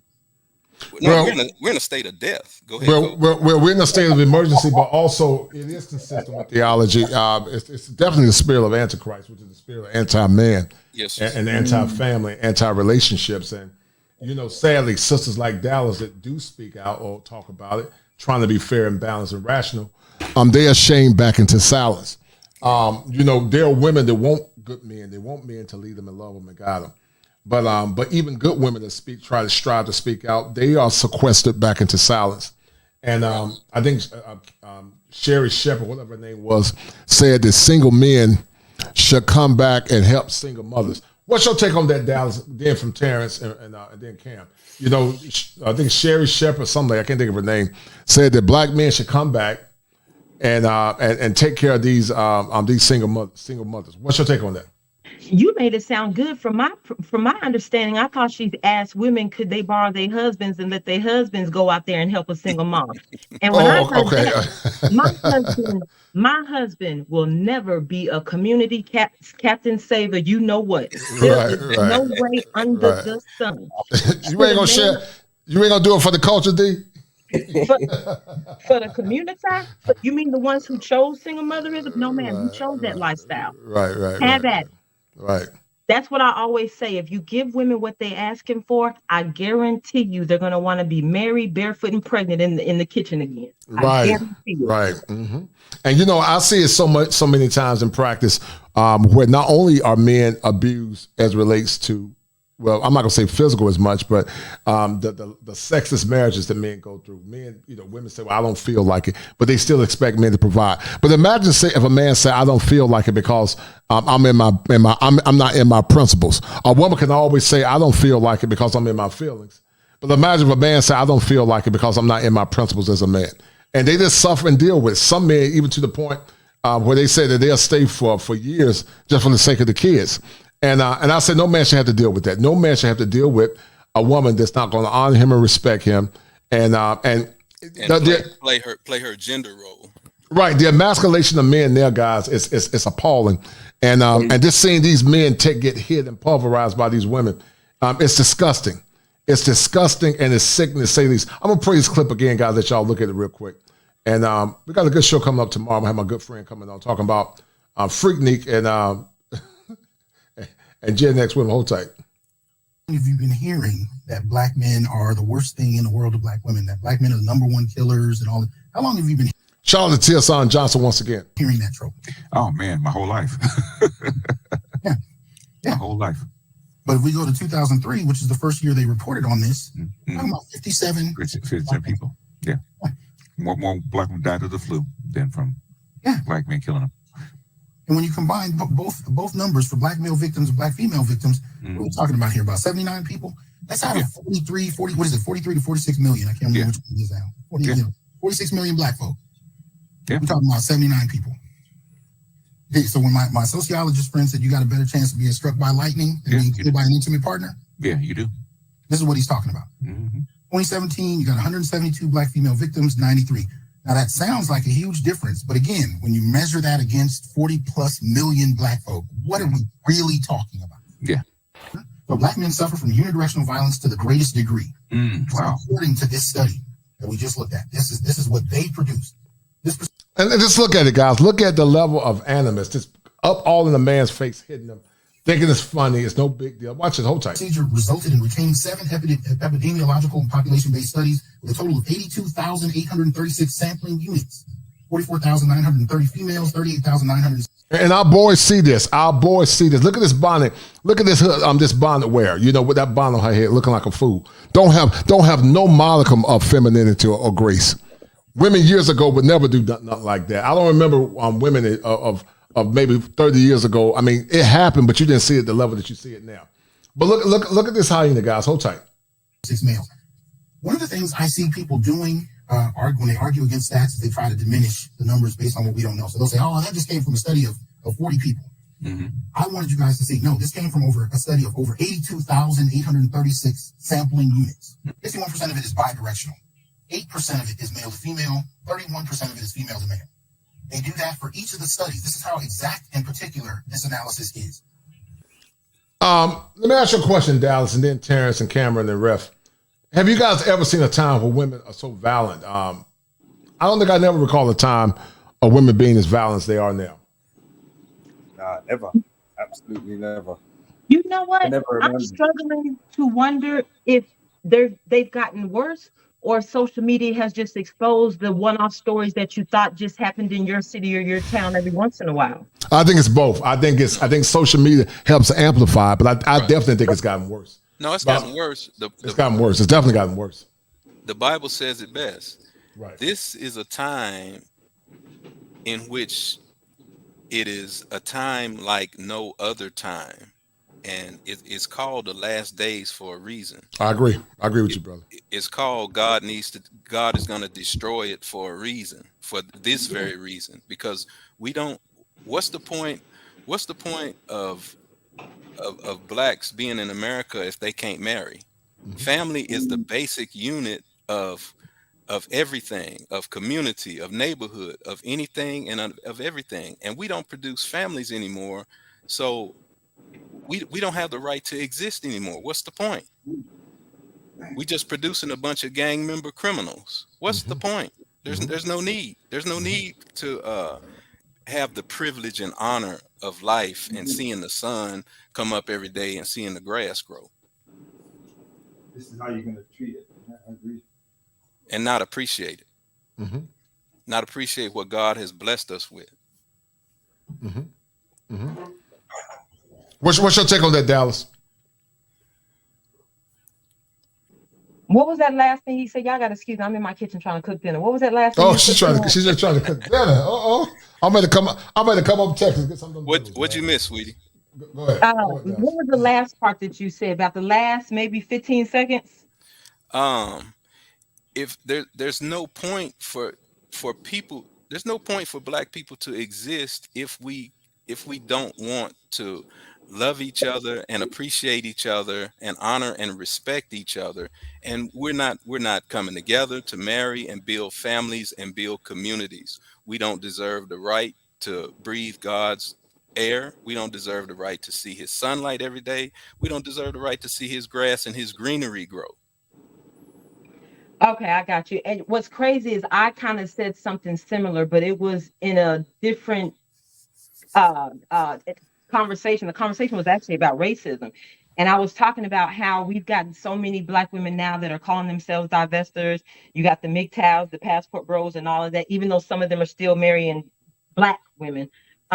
But the ideology now that black women don't need black men, you got the Cynthia G situation. And I will be so glad when I see criminal charges brought against her for conspiracy to commit crimes against humanity, because that's exactly what it was. Thank you.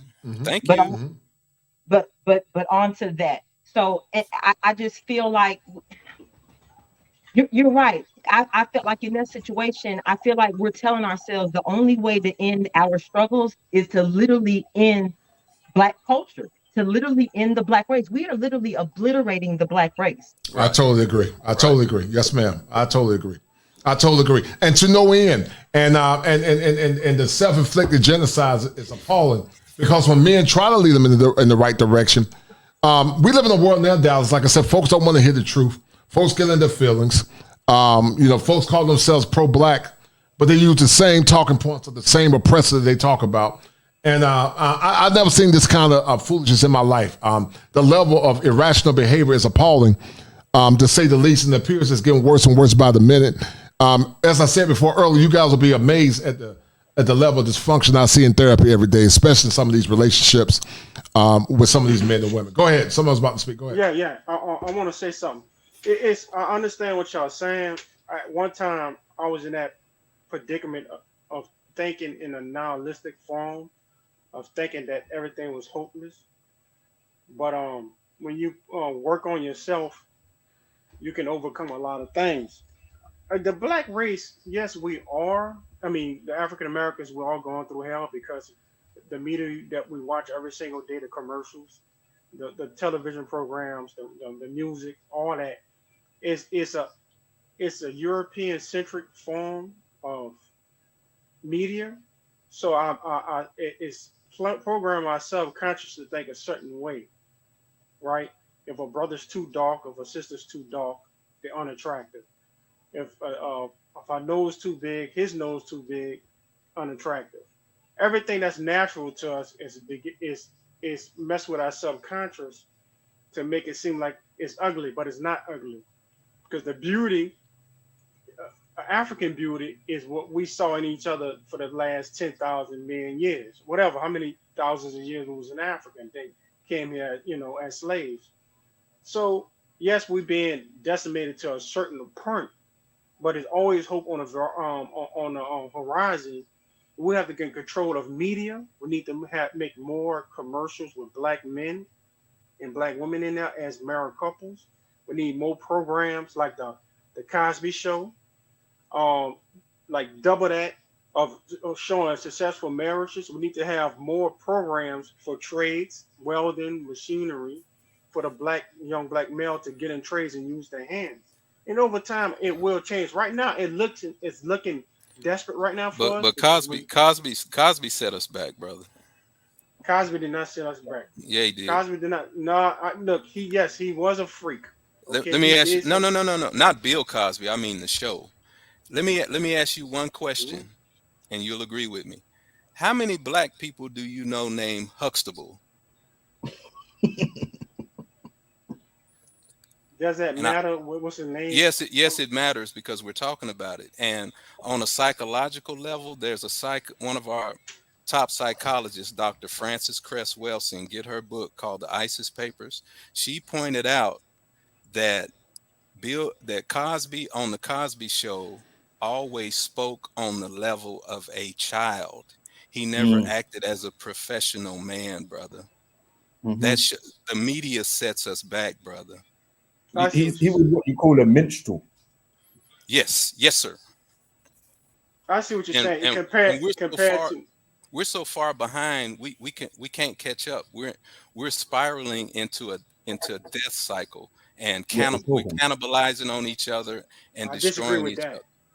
See, I think there's a difference between nihilism and realism. You can have a mentality of negativity all the time, but you can look on the horizon and see that there's a cliff, and that if you fall off, you're gonna die. There's a difference between nihilism and realism, and realizing where we are at the moment and the state of it. I'm not fully sure that you fully comprehend where we are as a state of, as a people, black people. I'm not sure you fully comprehend that. And Cosby Show as an example, and saying that we need to do these types of things in terms of putting people or black people in certain positions, that's already been tried and done 40, 50 years ago. Well, I need a rebuttal. Hey, guys, hold tight. Let me read this cash out real quick. I want to read this real quick, and then we'll get back into it. I'm going to end the stream. Shout out to my man Gregory Scott. He says, salute kosher. What is interesting is that there is a number of black women that think that a black man should save a community without anything great value in return. Have certain female content creators doing this. And that's a deal, right? That's a deal, right? That's a deal, right? I appreciate it. That's a deal, right? But go ahead. Right? That's a deal, right? In the stream in a minute. And thank you guys for tuning in. Go ahead. Okay. Hey.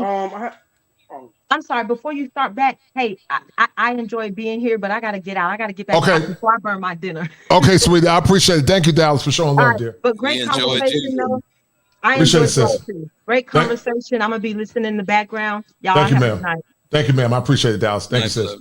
All right. All Go right. ahead. Go ahead, brother. Whoever that was. All right. So, okay, the thing is this: realism, living a reality, is what you make it. Okay, is what we make it. Right now, yes, we are suffering. We have a lot of self-help hate amongst ourselves and each other. But it's what you make it. It's always a brighter tomorrow if we concentrate on what's to do the work today. Look what I'm doing right now. I'm reaching out and I'm on this platform talking to the commission right now. And I told them in the future I'm gonna book sanctions with him, and I'm also going to tell other black men about this gentleman and other gentlemen like that. So Right. I'm doing my part to change Yes, sir. myself. Now, Yes. the concept of Bill Cosby was of a family. I understand what you're saying. I didn't like the part that he was talking like a little child, whatever, like that. We need more men like Good Times when the man was actually a man standing up for things. We Well, need more hold on, programs like brother. that. Good Times was negative on black people too, because it comes from the same book of Dr. Frances Cress Welsing, ISIS Papers, and she said the reason that the show was called Good Times was because those folks were living in the projects and on welfare, and the man was always struggling to get money, and what's his name, the tall skinny actor on there. JJ. JJ was always acting a fool. So it's good. It's considered good times for Right. racist whites, but it's bad times for blacks.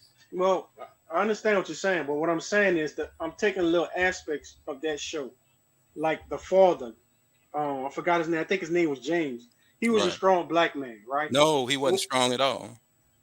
Well, he had problems, with work and things like that. You're But right. his character he had more of a masculine tone with himself, True. and he was trying to keep his family together, right? Now True. we take that and combine it with the Bill Cosby, combine it with something else, where you have people going to school to get degrees, not in business, but in degrees like in science, like in STEM, physics, STEM, in STEM science. search, Yes, sir. and trades at the same time, and you have it throughout the platform on a black channel where Right. you're not always showing booty shaking and dudes walking around talking about they got 15 and 16 girlfriends, but yet they're so focused on themselves and building up their own wealth and learning a trade, then that's going to transmit to the youth, just like they're Right. doing in China right now. On TikTok in China, they're not allowing booty shaking, people showing themselves naked. You know what they're allowing in China? Science, high-speed Technology. trains, how to build your own doghouse from scratch, how to make your own kites, your Right. own go-karts, your own parachutes from scratch. Right. That's unbelievable. But here in the United States, what's the new dance? What's the new gun that's out? What's the new weed mixed with pill? Whatever crap Right. they got. The youth need to see something much better, and then But that's see, what we we gotta can't. push. What you're talking about is positive leadership, and we're not allowed to have that in Black America. Uh, John Harold Johnson, who started Johnson Publishing Company that put out Ebony and Jet magazine in the 40s, he said one of his primary motivations was for starting those media companies and media outlets was that uh, it was an unwritten rule and law in the South that said that no black face could appear in a newspaper unless it was associated and affiliated with a crime. And in 1914, the first movie that came out of Hollywood was called Birth of a Nation. And it characterized the black man as a rapist and always wanting to attack and assault white women. So my point is, the black male image has always been destroyed in America. And there's no way that we can control it. What that tells us, we cannot control it in America. So we have to look at God's solution in Revelation 18:5, and he tells us, come out of her, my people. We're going to have to get our own homeland and do the things that you talked about, that brother talked about, of controlling our own narrative, controlling our own story, controlling our own advertising and marketing, so that we could put forth the positive images that the brother was just talking about. I agree with him, but we cannot do it. We can't practice it in America. America's too saturated with filth, low downness, and debauchery, and the desire of death for black people. Why do we kill each other? I mean, why do we delete each other so much? Because for 500 years, we have watched white men lynch us freely. And what you see is what you're going to be. Now we have internalized that psychologically, subconsciously, subductively, and subliminally. Now we're doing it to each other. We have to leave this environment because it's too toxic and too poison. Right. Real quick, we about to end the stream, guys. Go ahead, Reef. Go ahead, brother. I'm going to end the stream. Go ahead. Okay, I understand what you're saying, but the thing is this. We know the problems. The thing is to come up with solutions. I'm a Pan-Africanist. And one day I want to go to Africa and live my life out there. And, basically find a wife, either Senegalese woman or South African woman, either of those two. Mm-hmm. But I also want to contribute there. I don't want to be just a pro passport boy, just running around acting a fool. No, I want to contribute. You're right. It is saturated here because the intelligence community is incorporated into Hollywood. Some of the script writers is CIA writers, but at the same time, the thing is this: I like to work from the positive aspect of it's always a chance of turning things around, even though it might put our life, my life on the line. Your life, I'm with you. But the thing is, we still got to be, I'm getting tired of being. We have to be optimistic. Exactly. We got to come up with solutions. Yeah, I'm with you. All I gave you was solutions. God gave us a solution in Revelation 18:5. Come out of her, my people. And brother, I know you want to go to Senegal. I've lived in Senegal. I've lived in 6 other African countries, and they have the same problem. I believe the brochures. I bought into the brochures and the YouTube videos about, oh, you need to go to Africa and go back to the motherland. It's wonderful, beautiful. No, those Africans over there are horrible. They just like the brothers over here. They'll rob you, con you, and steal from you. Mm-hmm. It's horrible in Africa because we've been under the racism of the American white man. They have been completely destroyed by the European white man. And you're gonna be disappointed when you go over to Africa. Right. Well, listen, guys, this has been a good one. Been a great one, man. I appreciate you guys for tuning in. Shout out to Dallas D, Terrence, and my man Sharif, and all growing up. Man, Thank you, brother. Conversation. Wish we had more people in the house, but I guess folks are busy. They coming. Don't even worry about it. But it don't matter. But anyway, guys, thank you for tuning in. We got a good show on tomorrow, man. We're gonna talk about did Gen X women create the modern woman. We're going to talk about that on tomorrow. We'll have a special guest on. Guys, share the stream. I've been busy all week with patience, but we'll be back on tomorrow, maybe even Saturday, Sunday. And guys, thank you for tuning in. So I'm going to drop you brothers down. And guys, thank you for tuning in, all right? Thank you. All right, Brother Terrence. All right, guys, it's been another great show on tonight. Thank you to the 20 or the 30 or 40 that came in earlier. I told you guys that relationships are about reciprocity. Relationships are about respect. And when men and women come together as one to honor and respect one another in the spirit of civility, then we can continue to minimize the issues and the struggles we're having now. Sadly, many don't want to do the work. Sadly, the indoctrination, the social conditioning is unreal. And sadly, because of that, guys, we're at this critical nexus now. Once again, join me on tomorrow. Share the stream, guys. We're going to talk about the Gen X nexus, modern women, and the Gen X women create the modern woman. And 304 culture. So we're going to talk about it on tomorrow. We're going to talk about the psychology behind it and why men are so shocked and animate when they found out that the women they thought were virtuous women were really just liars. So guys, thank you for tuning in. We will see you guys on tomorrow. And if it ain't 7, it ain't kosher, guys. If it ain't kosher, it ain't right.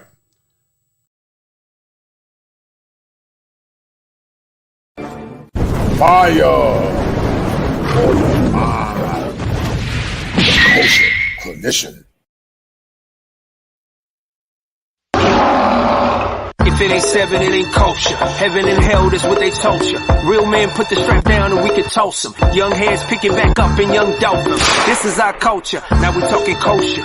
Clinician, masculinity issues, absent fathers who miss you, mama drama don't kiss you, all a part of the ritual, this is how they get you, separate the men, women clipping babies pretend to, damn, lovers, haters acting like vultures, if it ain't 7, it ain't kosher, if it ain't kosher, ain't right, gotta divorce us, if it ain't 7, it ain't kosher, if it ain't kosher, ain't right, gotta divorce us, if it ain't 7, it ain't kosher, if it ain't kosher, ain't right, gotta divorce us. This is kosher condition. 7 wonders, the whole world gotta listen. This is kosher condition. 7 wonders, the whole world gotta listen. This is kosher condition. 7 wonders, the whole world gotta listen. This is kosher condition. 7 wonders, the whole world gotta listen. Listen. Listen.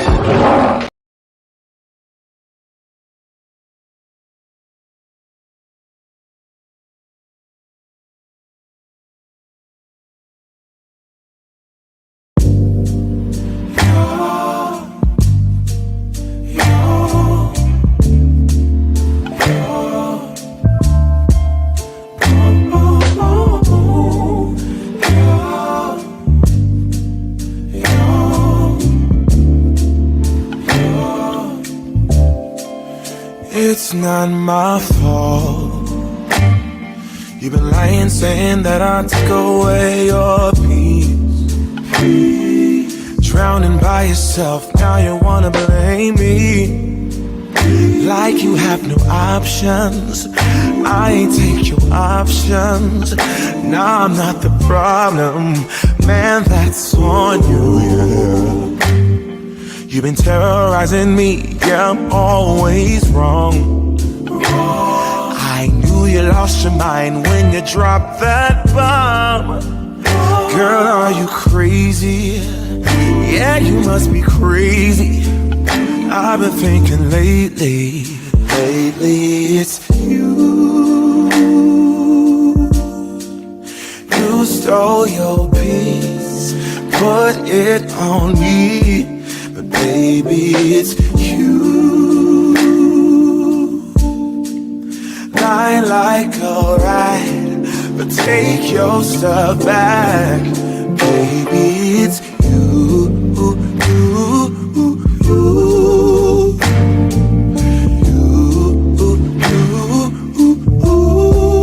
Baby, it's you.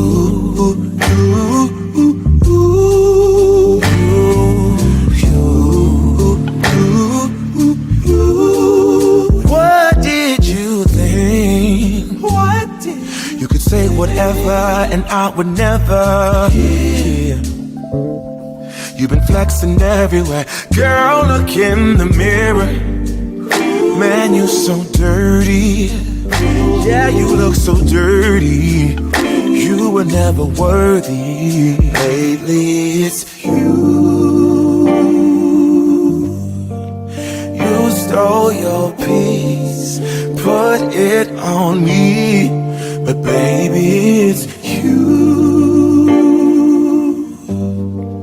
Lying like a ride, but take your stuff back. Baby, it's you.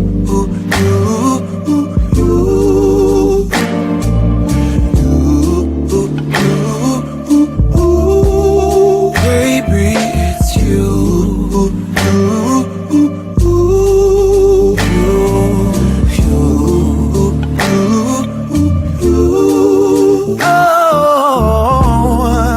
If I control the weather, then every day would rain on your parade. Shine, you can't shade, yeah. If I was Father Time, then I would change the day. So I never saw your face.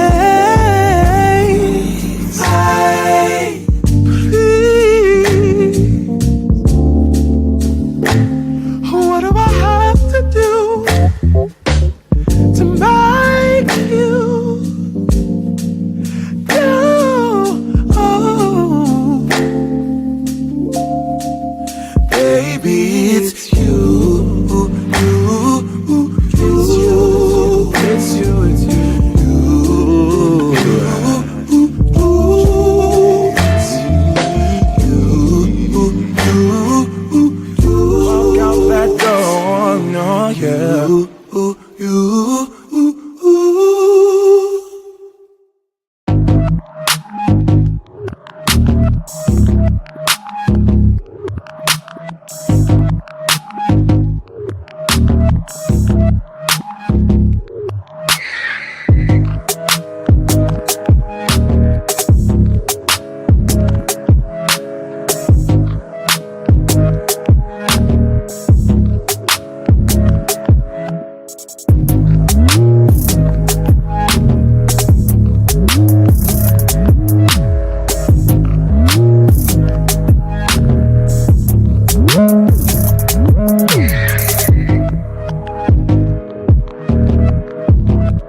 They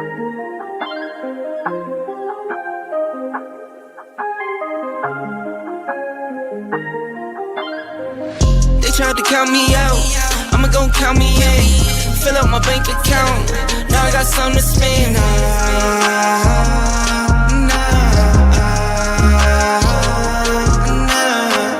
They tried to count me out, I'ma gon' count me in. Fill up my bank account, now I got something to spend.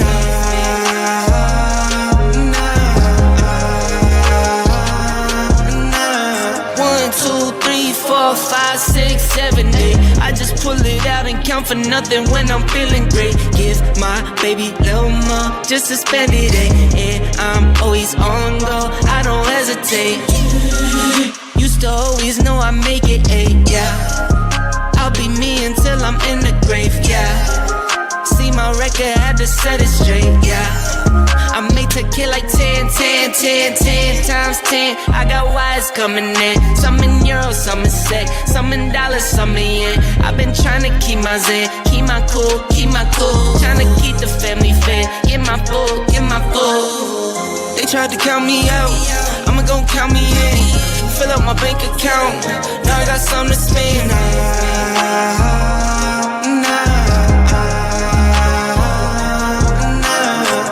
They tried to count me out, I'ma gon' count me in.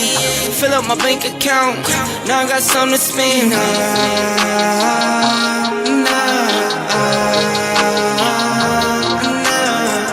Did it, do it.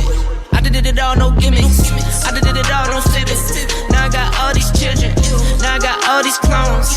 Now I got all you twinning, now I got all you thinking like all you winning. They tried to count me out, they tried to fill that doubt. They tried to ride my wave, they tried to knock me out. They tried to count my wins, they tried to show my L's. They tried to make me in, they tried, but where they now? Where they? Step in the spot and they stare at me. All of these battles will bear me. I swear that nothing compares to me. Feeling blessed, I won't stress. Beat the odds, you know the rest. They tried to count me out, I'ma gon' count me in. Fill up my bank account, now I got something to spend.